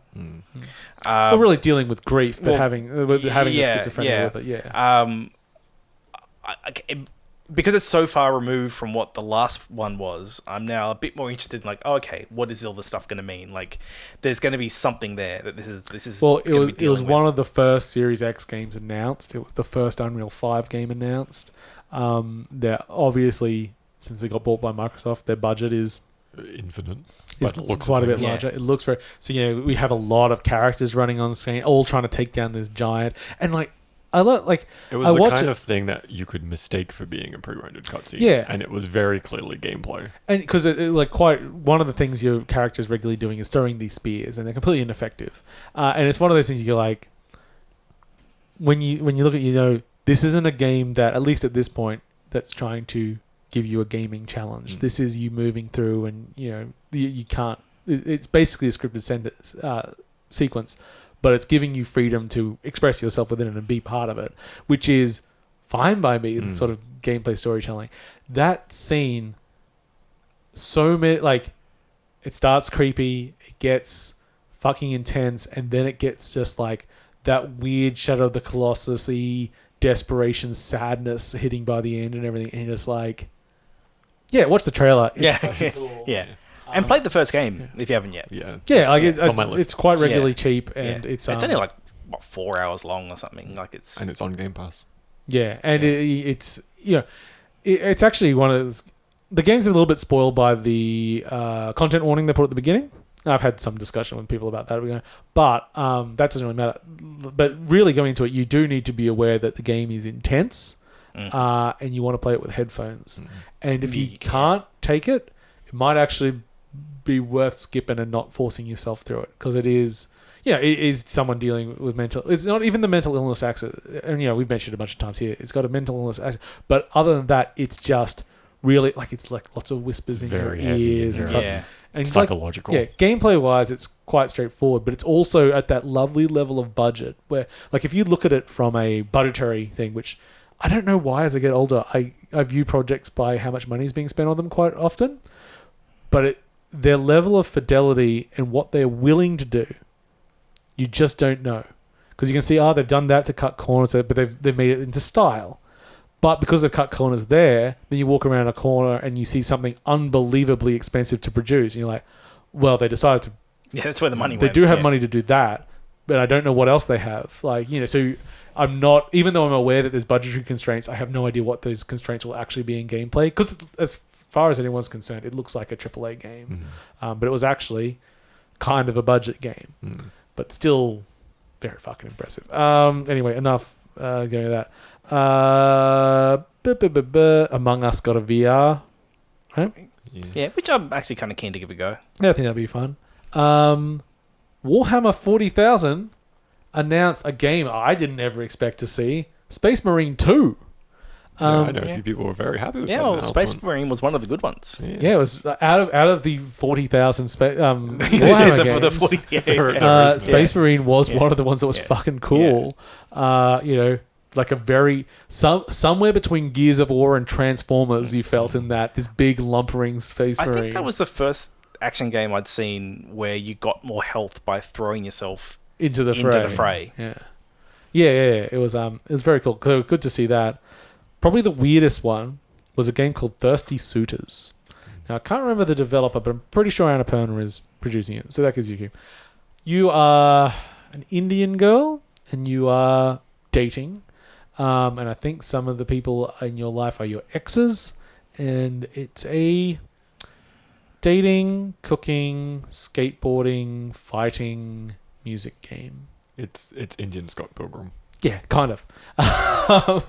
It looked pretty good at it too. It had a decent sense of humor, and it was one of those things that go like, I bet no one visually impressive. Yeah, too. I bet no one remembers this with all the big smashy shoot going on. But this is a nice breath of fresh air in the middle of all the smashy shoot. Good stuff. But yeah, Thirsty Suitors. Then there's just a bunch of updates on things we've really already seen. And then, of course, the big one, which we knew about beforehand because we got to preload it. And we're going to move on from the Game Awards and move on to Matrix talk. / Unreal 5. Yes, The Matrix Awakens was released during the Game Awards, and they warned us that it was going to come out, so they told us to preload it, and it was for Xbox Series X and PS5. Still surprised there hasn't been a PC release of it, but I kind of assume there will be. And we'll get into partly reasons why. So people mod it. Yeah. So this is not really a tie-in to the new film. It's a tie-in to The Matrix. As a concept. Yes. What I enjoyed doing with my wife was saying, I know you don't really care about games, but let me just show you this thing. So we're going to play when is this film and when is this CG. Now, I'm not going to try and say that this is photorealistic. You won't believe it. Except at points of it, she was like, now it's CG. Like, actually, it's been CG all along so far. So it does have some filmed elements mixed in. There's a very good Digital Foundry breakdown of this thing. What I generally found was like the render of individual frames and stuff would often fool me. But the motion was still like, I can tell the difference between a real person and a CGI person still. But the quality of the fucking visual, holy bejesus. This thing running in real time on relatively cheap hardware.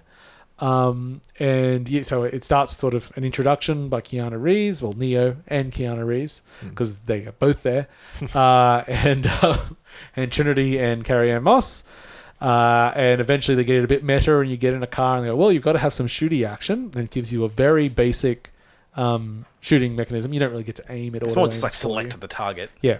So since you watch it, you might know this. It's a car chase and you're shooting agents in cars following you.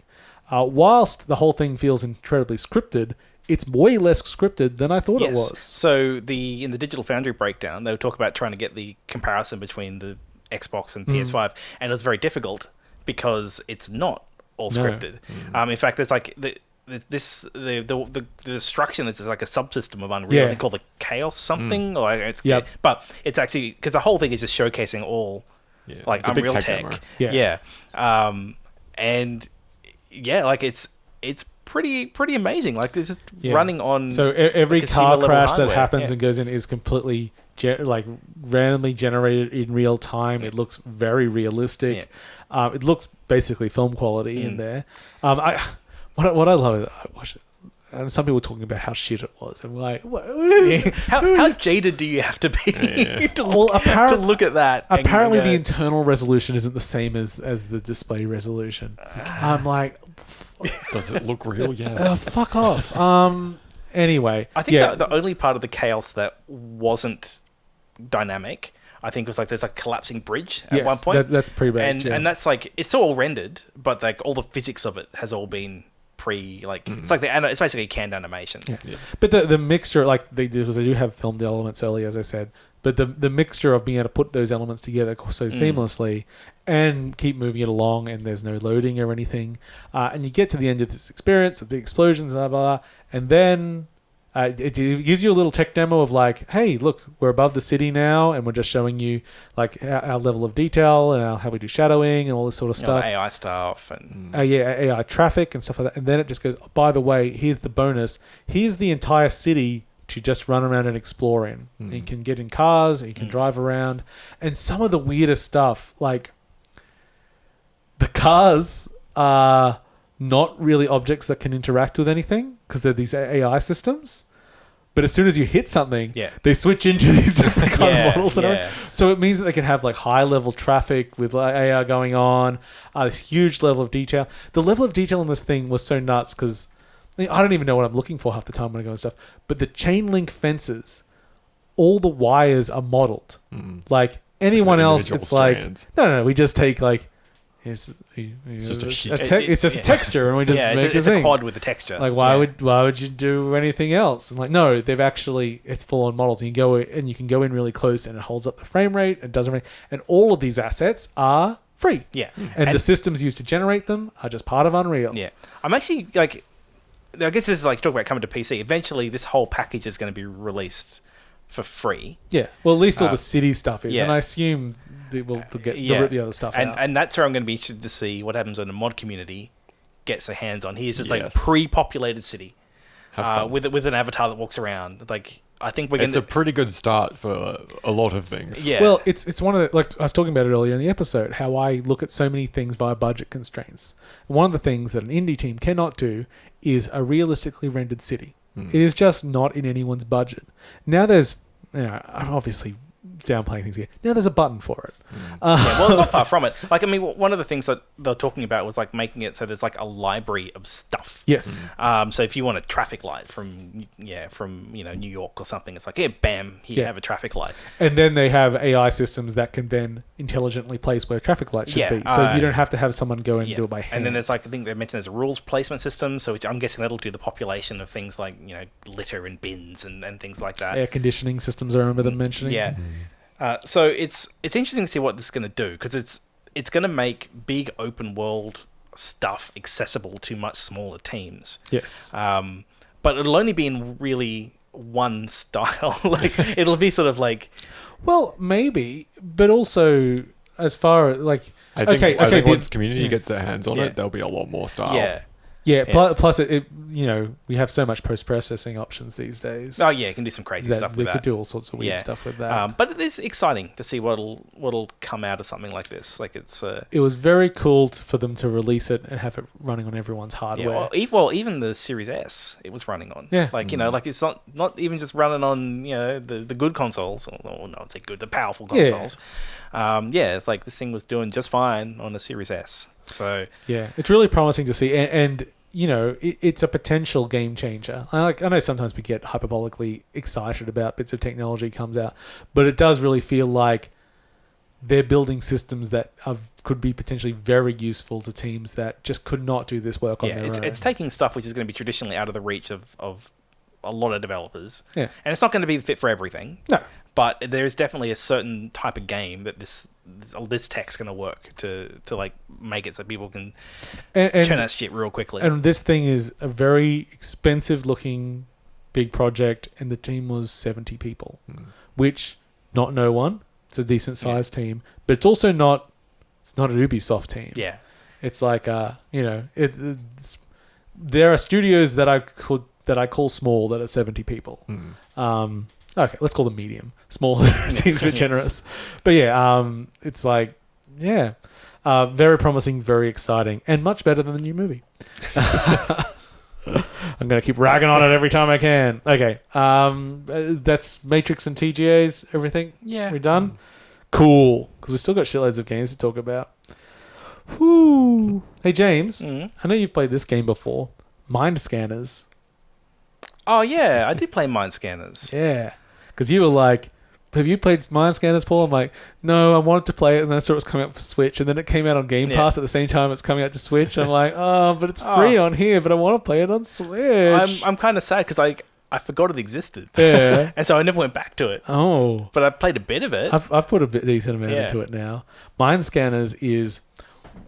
So I guess if I'm going to give it a subgenre of game, I like interface games about playing with strange interfaces. And this is a game where you are a mind scanner, and your job is you come in and you diagnose someone with a mental condition, and then you have to basically play a bunch of mini games to cure their mental issues.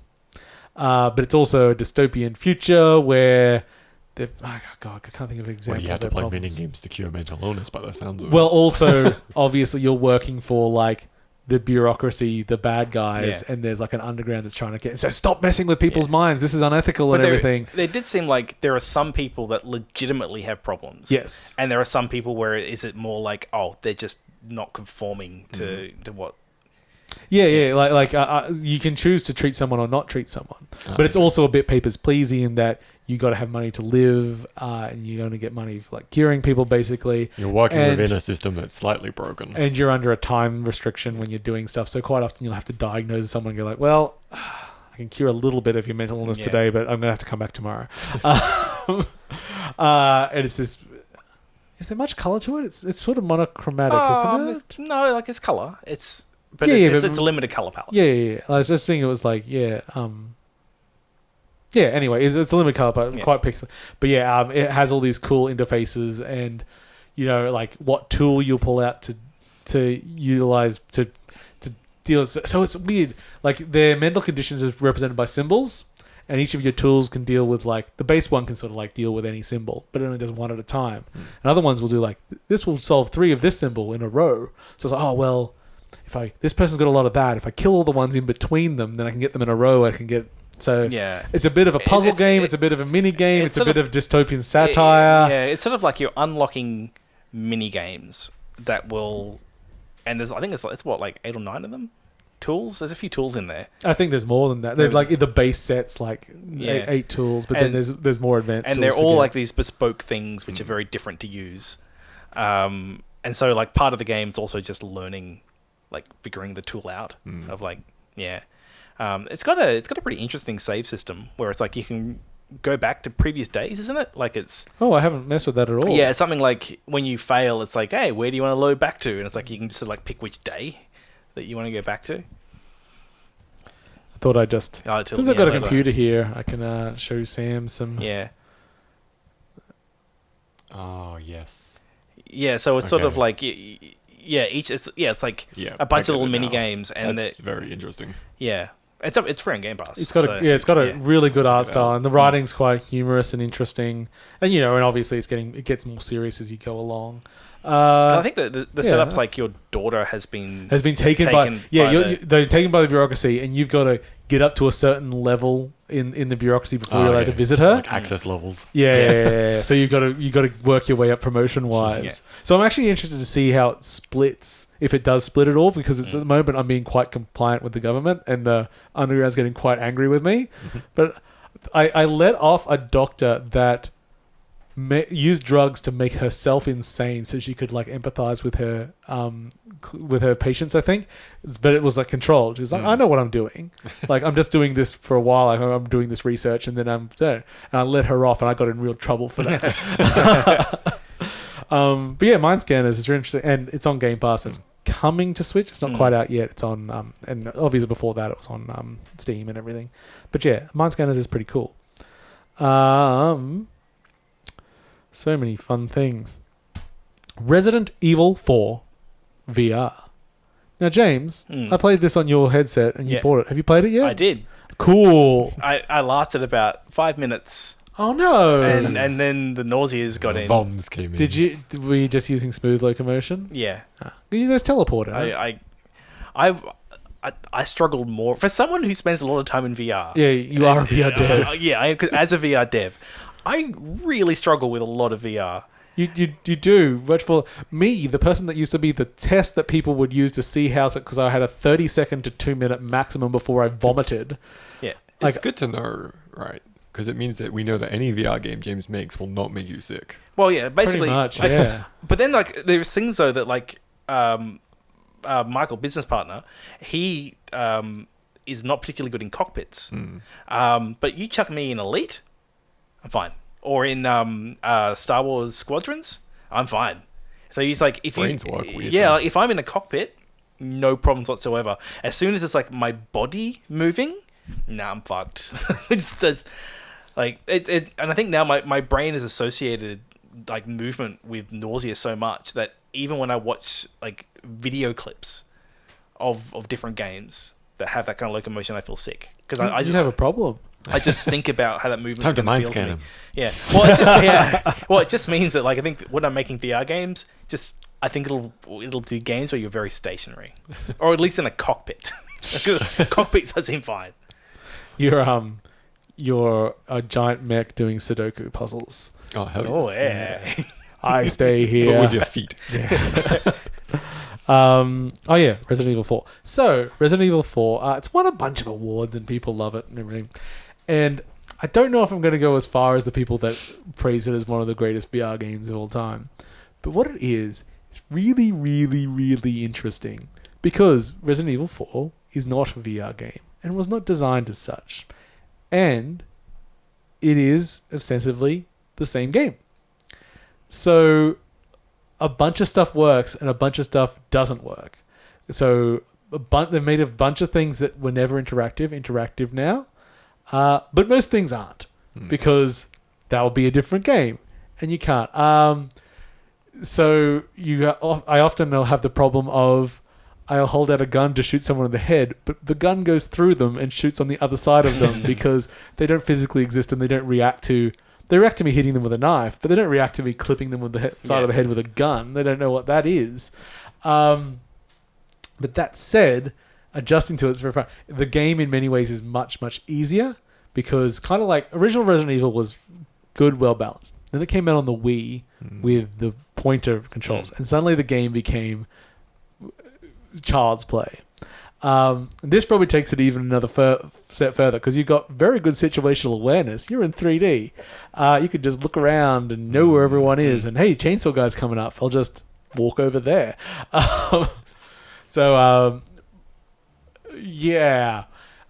a bunch like people like do find weird creative things to do. Like apparently you can chuck eggs at people. I haven't done that. There's no real point, but you can do it.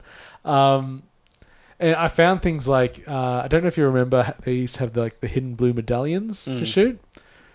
For some reason, I find that really fun now in each area. I'm like, I'm going to find the blue medallions to shoot. This is looking around, doing stuff. But I do tend to shoot everyone in the head from the other side of the map.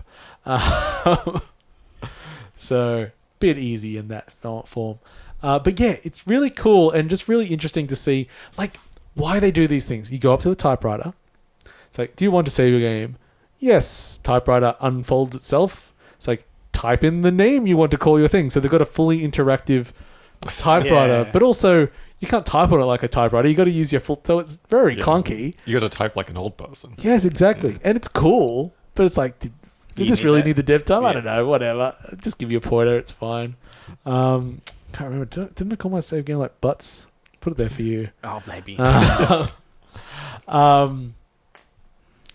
Yeah, like it's very much worth playing, but it's also like, do remember this is a 15-year-old that game was designed before VR existed. Yeah. in its current So form. I did want to put in more time because I'm only like a couple of sections after the village, but I do want to see like, oh fuck it, doesn't matter.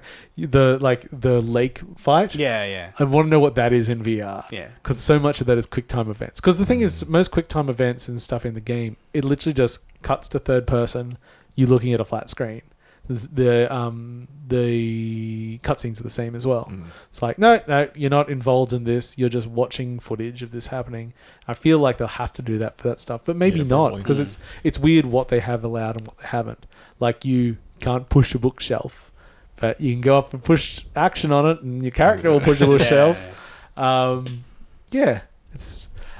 I would like them to now do a VR designed game of a similar type, where it doesn't have to suffer the same problems. We're not trying to merge something with VR. Yeah. But it is a cool experiment to see, and it's still very fun. And I didn't have the sickness that James had. No. Okay. Sam, we mentioned it before, but you've been playing some Control finally. I have, yeah. Yeah. I got reminded of it when Epic made it free again. And I was like, maybe I should play this. And I'm like, you were like, oh, Ultimate Edition. I'm like, I looked on Steam and I own the Ultimate Edition somehow. I already owned it. But it's on there. So yeah, I picked it up on my new build. Used it as the initial tester on my new PC build that I've done for Christmas. It runs like a dream. It looks like a dream. And it is exactly the game I wanted it to be from listening to you guys and other people.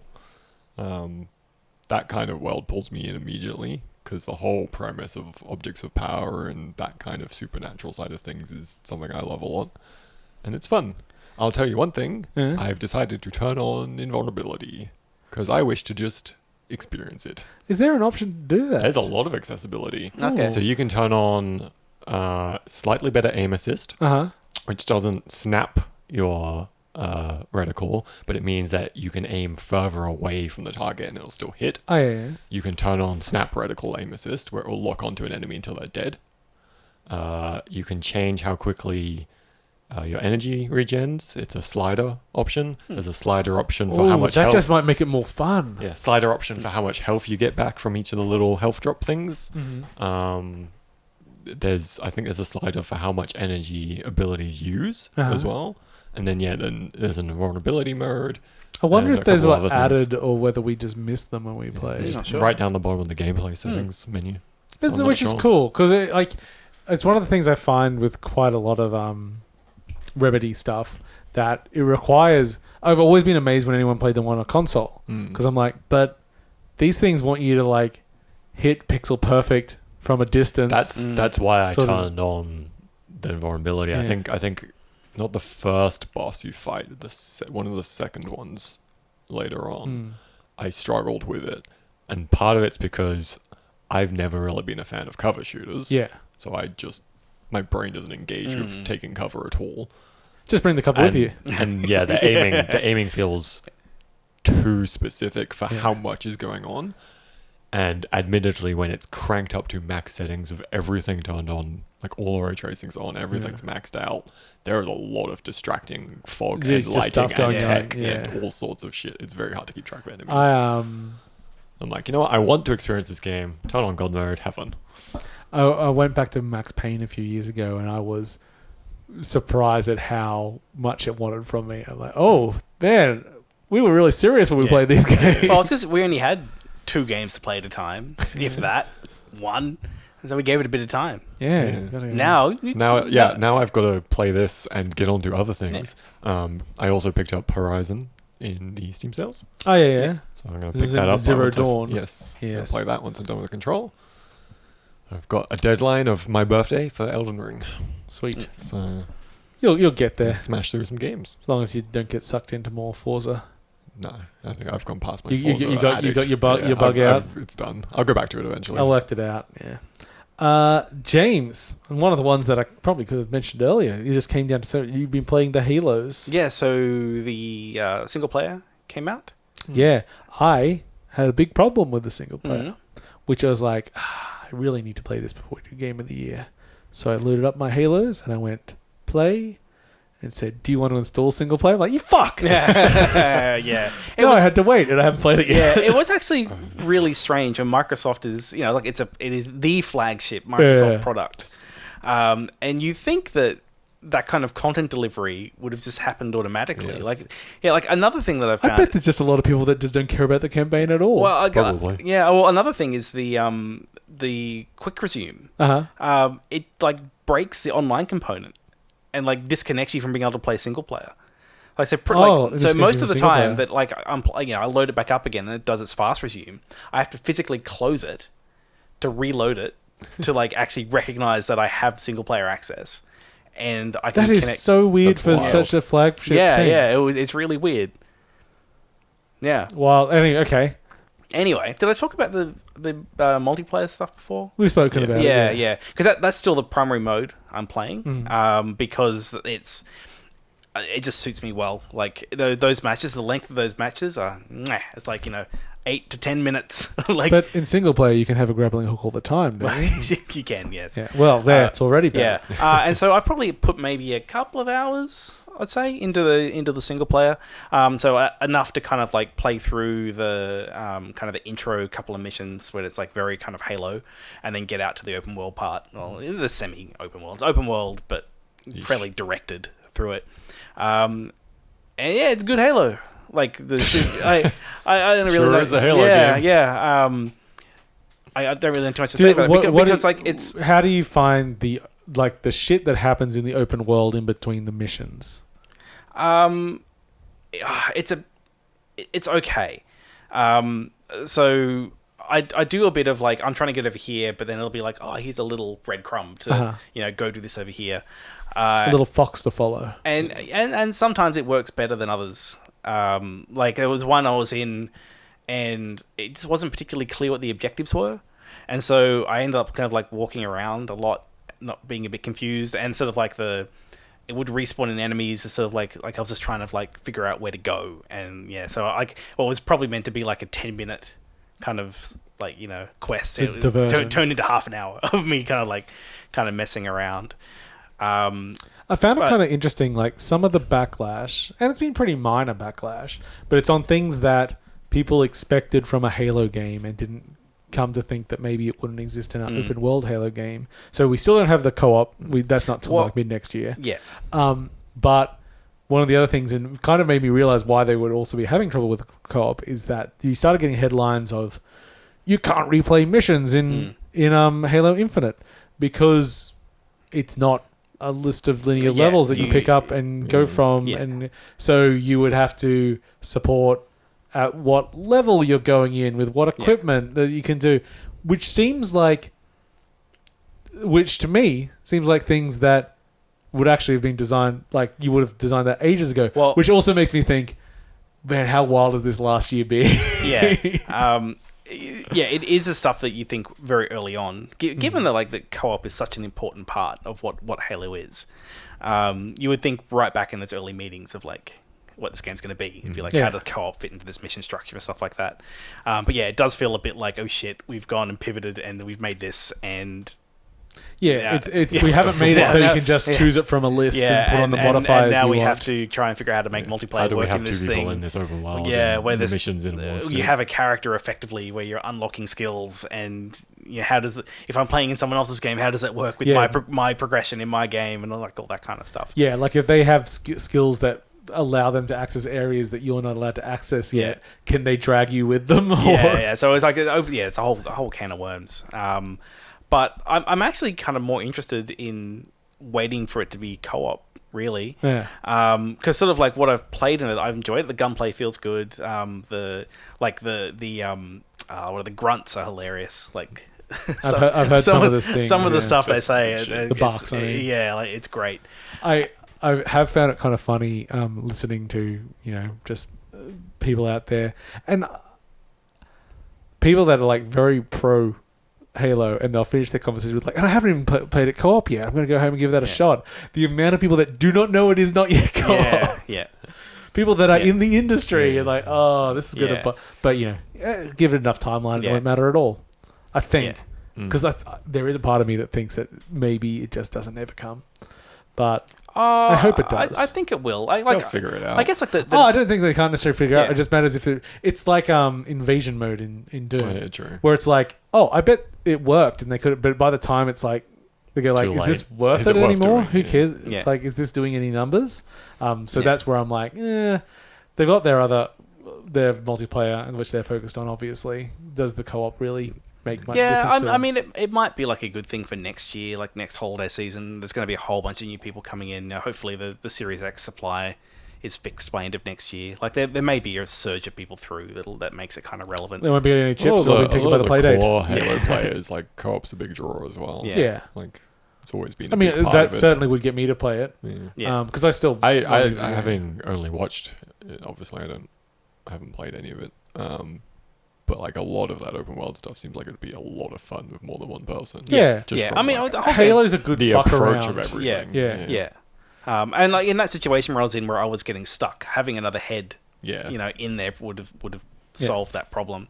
And I don't know, like being able to look at a base and going, well, I'll go do this, you do this, and flank it. And things like that. Because Master Chief is actually still kind of squishy. Like it doesn't take that much. As soon as your shield goes down, you actually drop pretty easy. And so like I was a bit surprised at first, like, I'm actually dying like quite a lot. But it's pretty good with its respawning, so then chucks you back out and you just go back in and do it again. But having another person in there, they can, I guess, pick you up and help you. I don't know.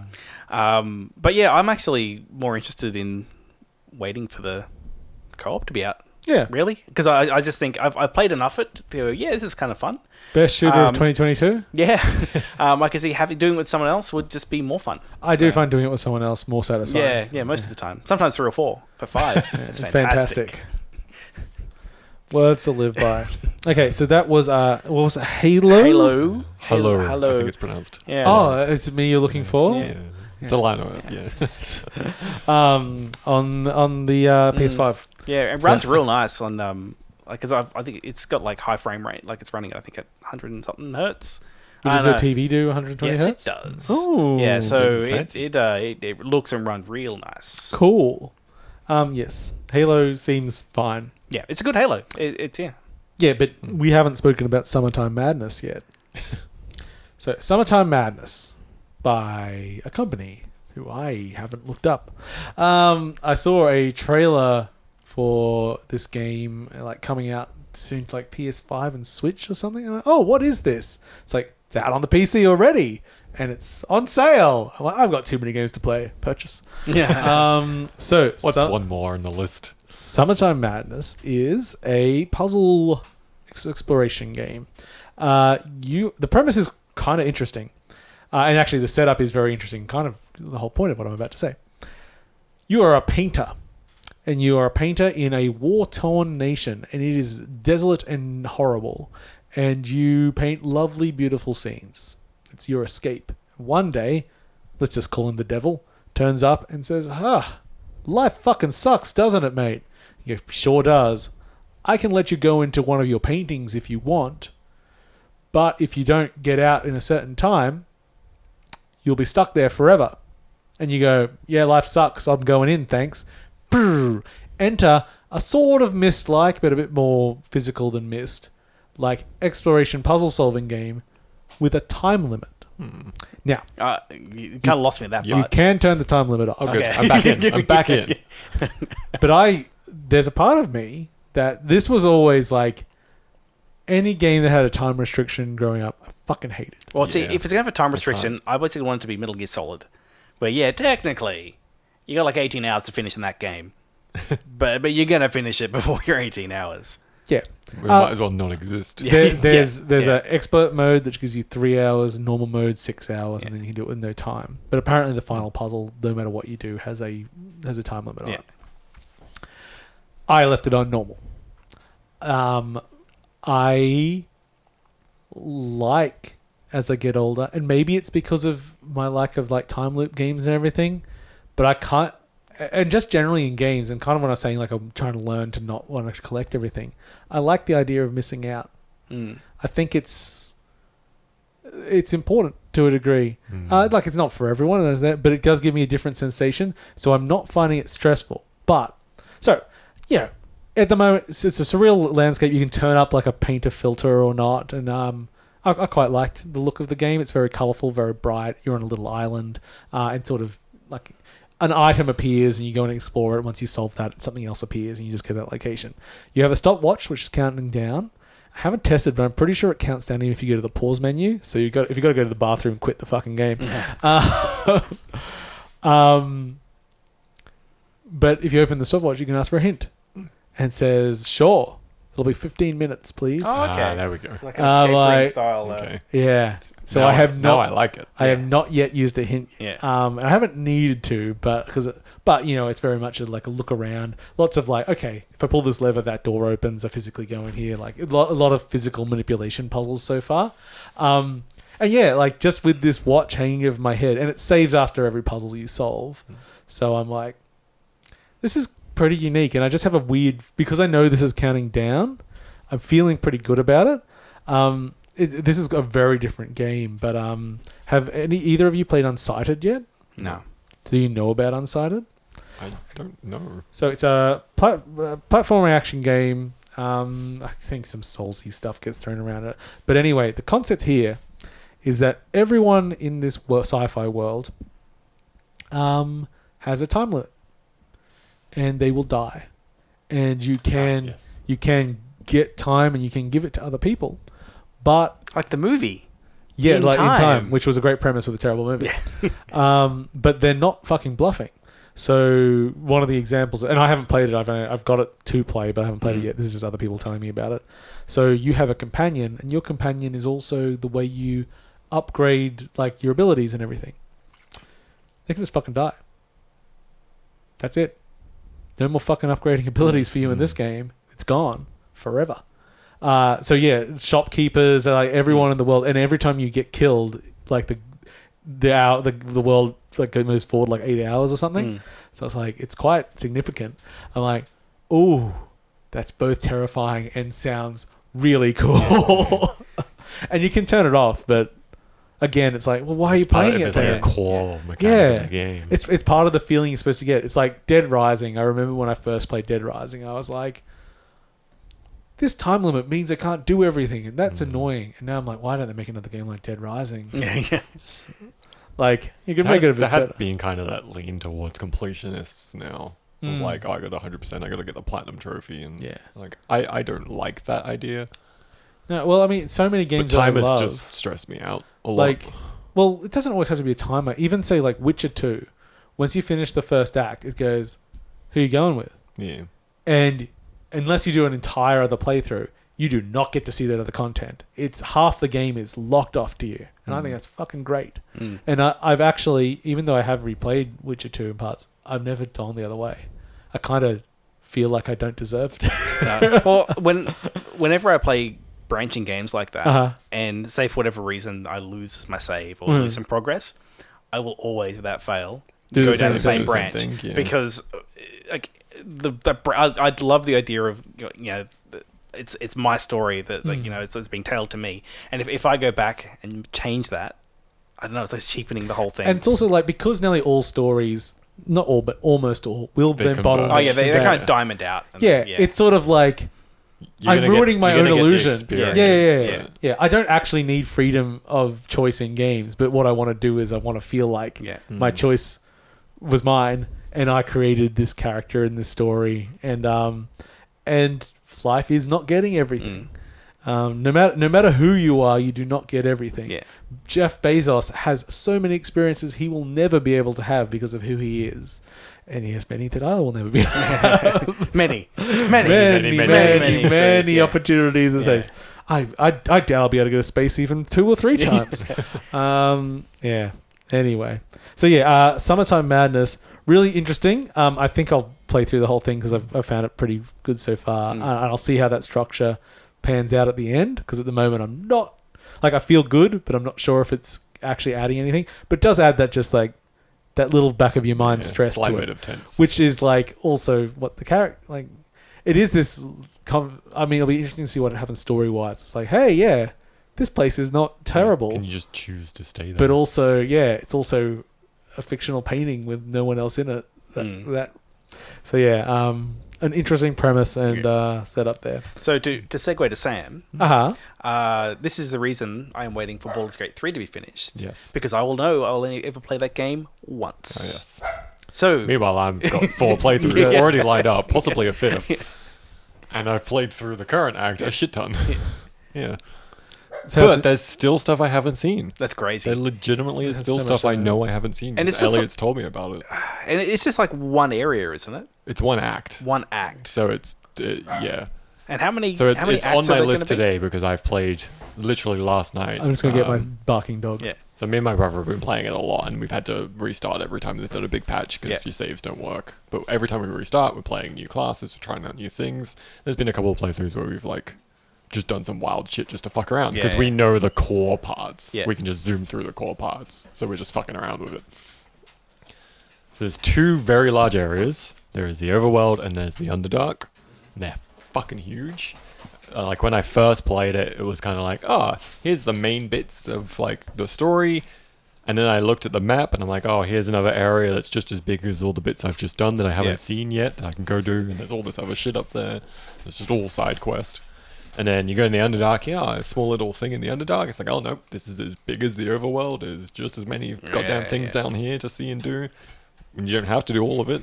How dare they? And now, the latest patch, what they've done is they've added an area called the Grimforge. So before, when you played the early access, there's a certain part you get to in the Underdark. There's some boats. You go. They're setting you up so that in the actual game, there are 2 ways you can get to the next act. One's overland, and one is under in the Underdark. Yeah. So immediately when you do a playthrough, you're missing out on an entire separate way of getting to the next place. Just what we were talking about. Yeah. Good segue. So what they've added is the Underdark path, where you usually get to 2 boats and it goes, okay, this is the end of early access. Thanks for playing. They've now added the area after those boats, which is still down in the Underdark. And it's not as big as the first 2 bits of the act. But there is still far more in it than I thought there would be. So me and my brother got to it, and we went, okay, looked around, didn't talk to a couple of people that forced us to talk to them, and then just kind of walked around exploring separately. And like he went one way and I went another, and we're just like, I was like, there's so much shit over here. This must be the way we're meant to go. There's ages. Meanwhile, he's fucked off like 10 minutes in the other direction with just as much stuff, and it's insane. The amount of stuff they've added. I did not expect them to add this much more in early access. And it still is just Act 1. Do you know what the current roadmap for being like the full story? There's nothing. This might be a forever game.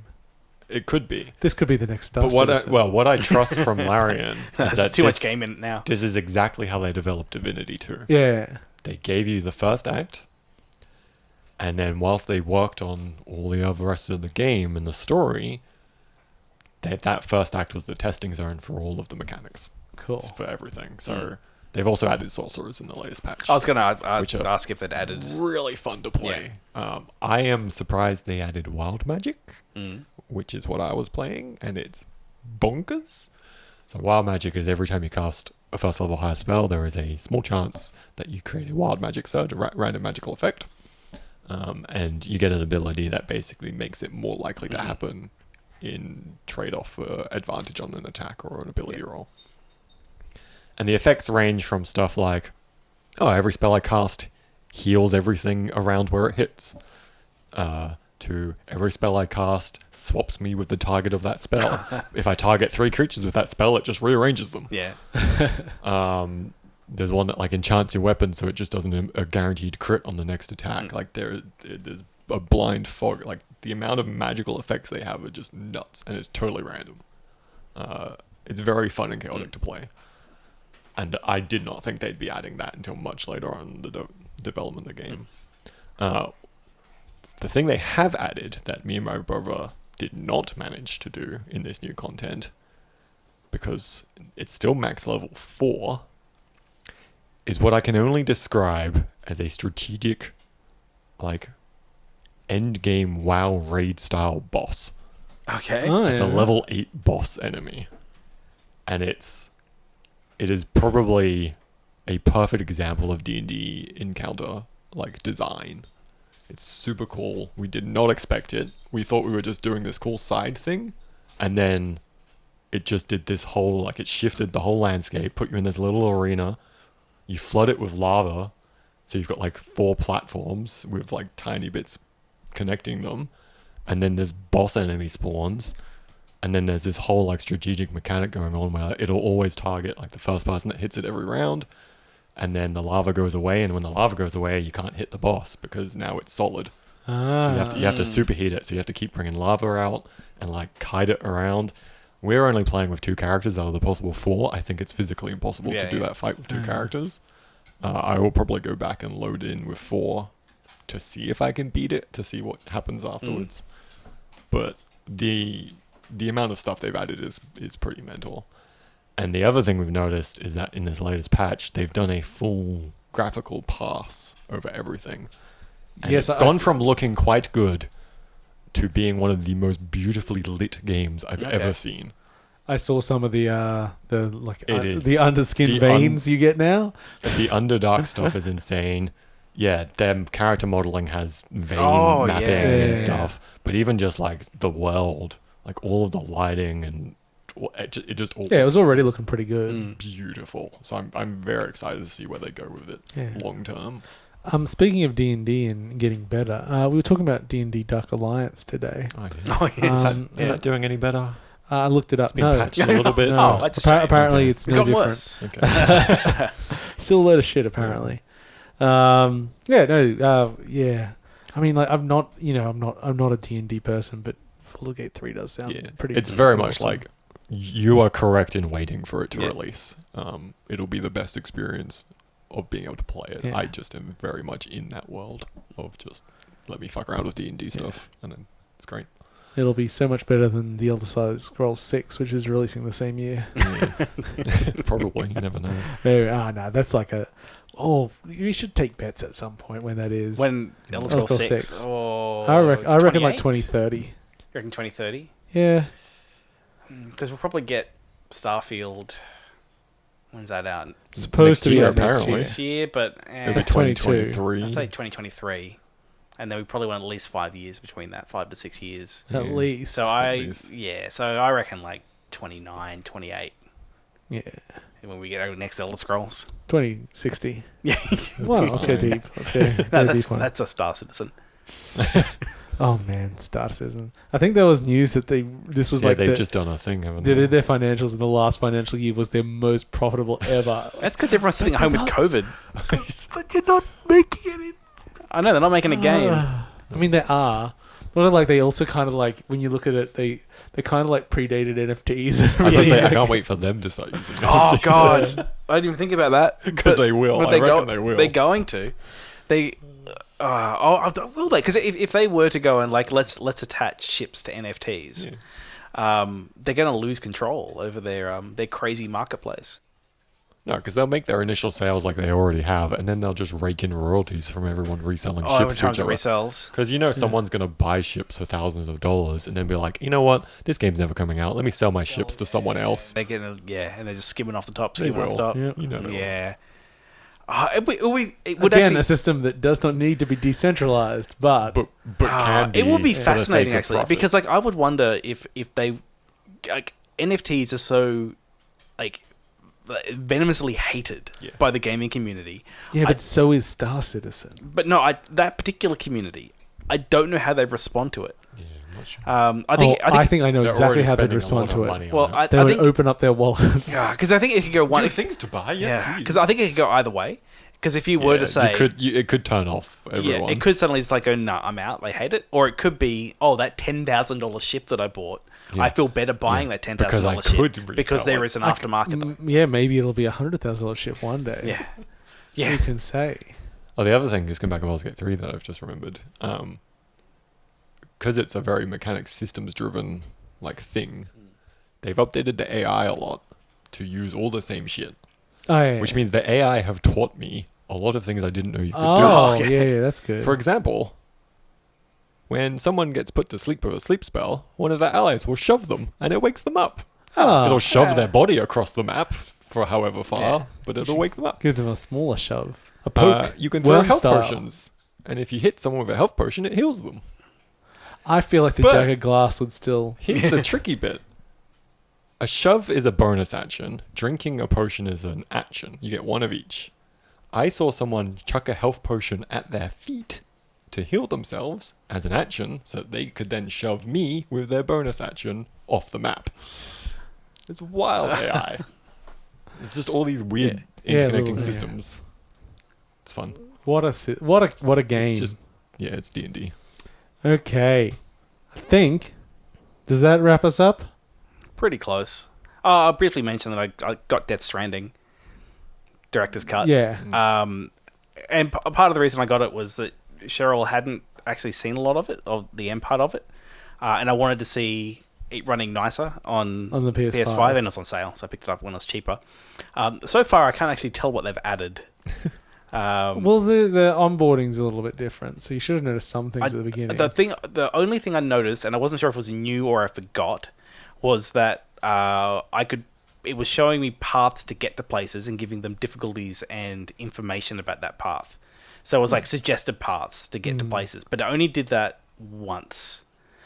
So far, the best thing about it is it's running at 60 frames, which is nice, and it is a really good looking game. It is. Yeah, but it is a good chill game because it is just still a walking simulator. Except for when I play it and I run constantly. Yeah, and then I get a lot of anxiety. Paul, why are you running down the hill? I'm like, it's faster. Especially like knowing like how to do with the BTs. It's sort of more like them BTs. No one needs them shit grenades. Yeah, you can just run around them. It's all fine. Good times. Okay, I got some other stuff, but nothing that really needs to be discussed this week. Okay, that pretty much brings us to the end of this year. Next episode will be Game of the Year 2021, where we will work out whether or not Death Stranding Director's Cut makes the cut. I would feel bad putting Death Stranding on there, simply because I have no idea how it's different. Yeah, That's fair. but you're also But a I big feel like fanboy. that's why it deserves to be on there, because it's very... That's your It list. feels like what it should be. Yeah, look. I don't know what's new, but it's still Game of the Year. Look, the Game of the Year is, of course, Disco Elysium Director's Cut, followed by Outer Wilds Echoes of the Eye, and Death Stranding Director's Cut. It is as it's meant to be. Okay. Catch you all later, folks. Thanks, everyone. Oh wait, you guys got other presents. Oh, You should have an email. Or But something. I don't need anything except Balan Wonderworld. did you email me? Well, I didn't email you. Paul's bought us NFTs. Oh God, I hope so. Yeah. I've received a gift copy. You... What is it? You're lucky I don't already own that. I mean, it wouldn't have let me buy it if you did. Yeah. A no. copy of. Oh, all right. You buying me that it now means not just you that's going to make me play it. Oh, there's other I'm people not- that have been trying to get you to. Yes. This is I have a Phasmophobia, few by the online way. streaming friends that have All right. very much into Phasmophobia. And I think we could scare each other's it's a game I willies look off. at and I go, ooh, gonna need a drink to play that. Don't do good with horror, but let's do it. Yeah, but we do it. You can be the guy that fun. stays in the van. Yeah, I'll be the van man. I think I'll have to Man in the van. get this over Steam Link so Cheryl can watch me play it. Oh yeah, Because I think she'll be into watching it. Phasmo's pretty cool. Yeah. It's a cool little game. A lot of cool systems. Yeah, you can VR it if you really want. That's a bit spooky. Good times. Okay, Merry Christmas and all that. Have a happy New Year. Make some good resolutions, whatever it is you do. Yeah. Yeah, I got boosted. I got boosted too. Yeah, triple vax. Yeah. You tripled in too. I only Tim? got my second a couple of weeks ago, so Well, just shoot up anyway. just chill out. Can't Yeah. hurt, can it? According to the government, yeah. My arms Just take quite it whenever sore. you can get it. That's all. Yeah. I take whatever I can get. That's my philosophy in life. Okay, thank you for watching or listening. It's been 8.5bit. You can go to our website, 8.5bit.com, Twitter and Facebook. Please like and share anything you like. Subscribe to us, whatever the hell you want. You can join our Discord at discord.8.5bit.com and just chat some shit, talk about your game of the year, or talk about vaccines if you want. Well, Sure. oh, maybe. We have some fun with people sometimes. We're not above trolling people. Oh, Lord, no. Catch you all later, folks. Thanks, everyone. See ya.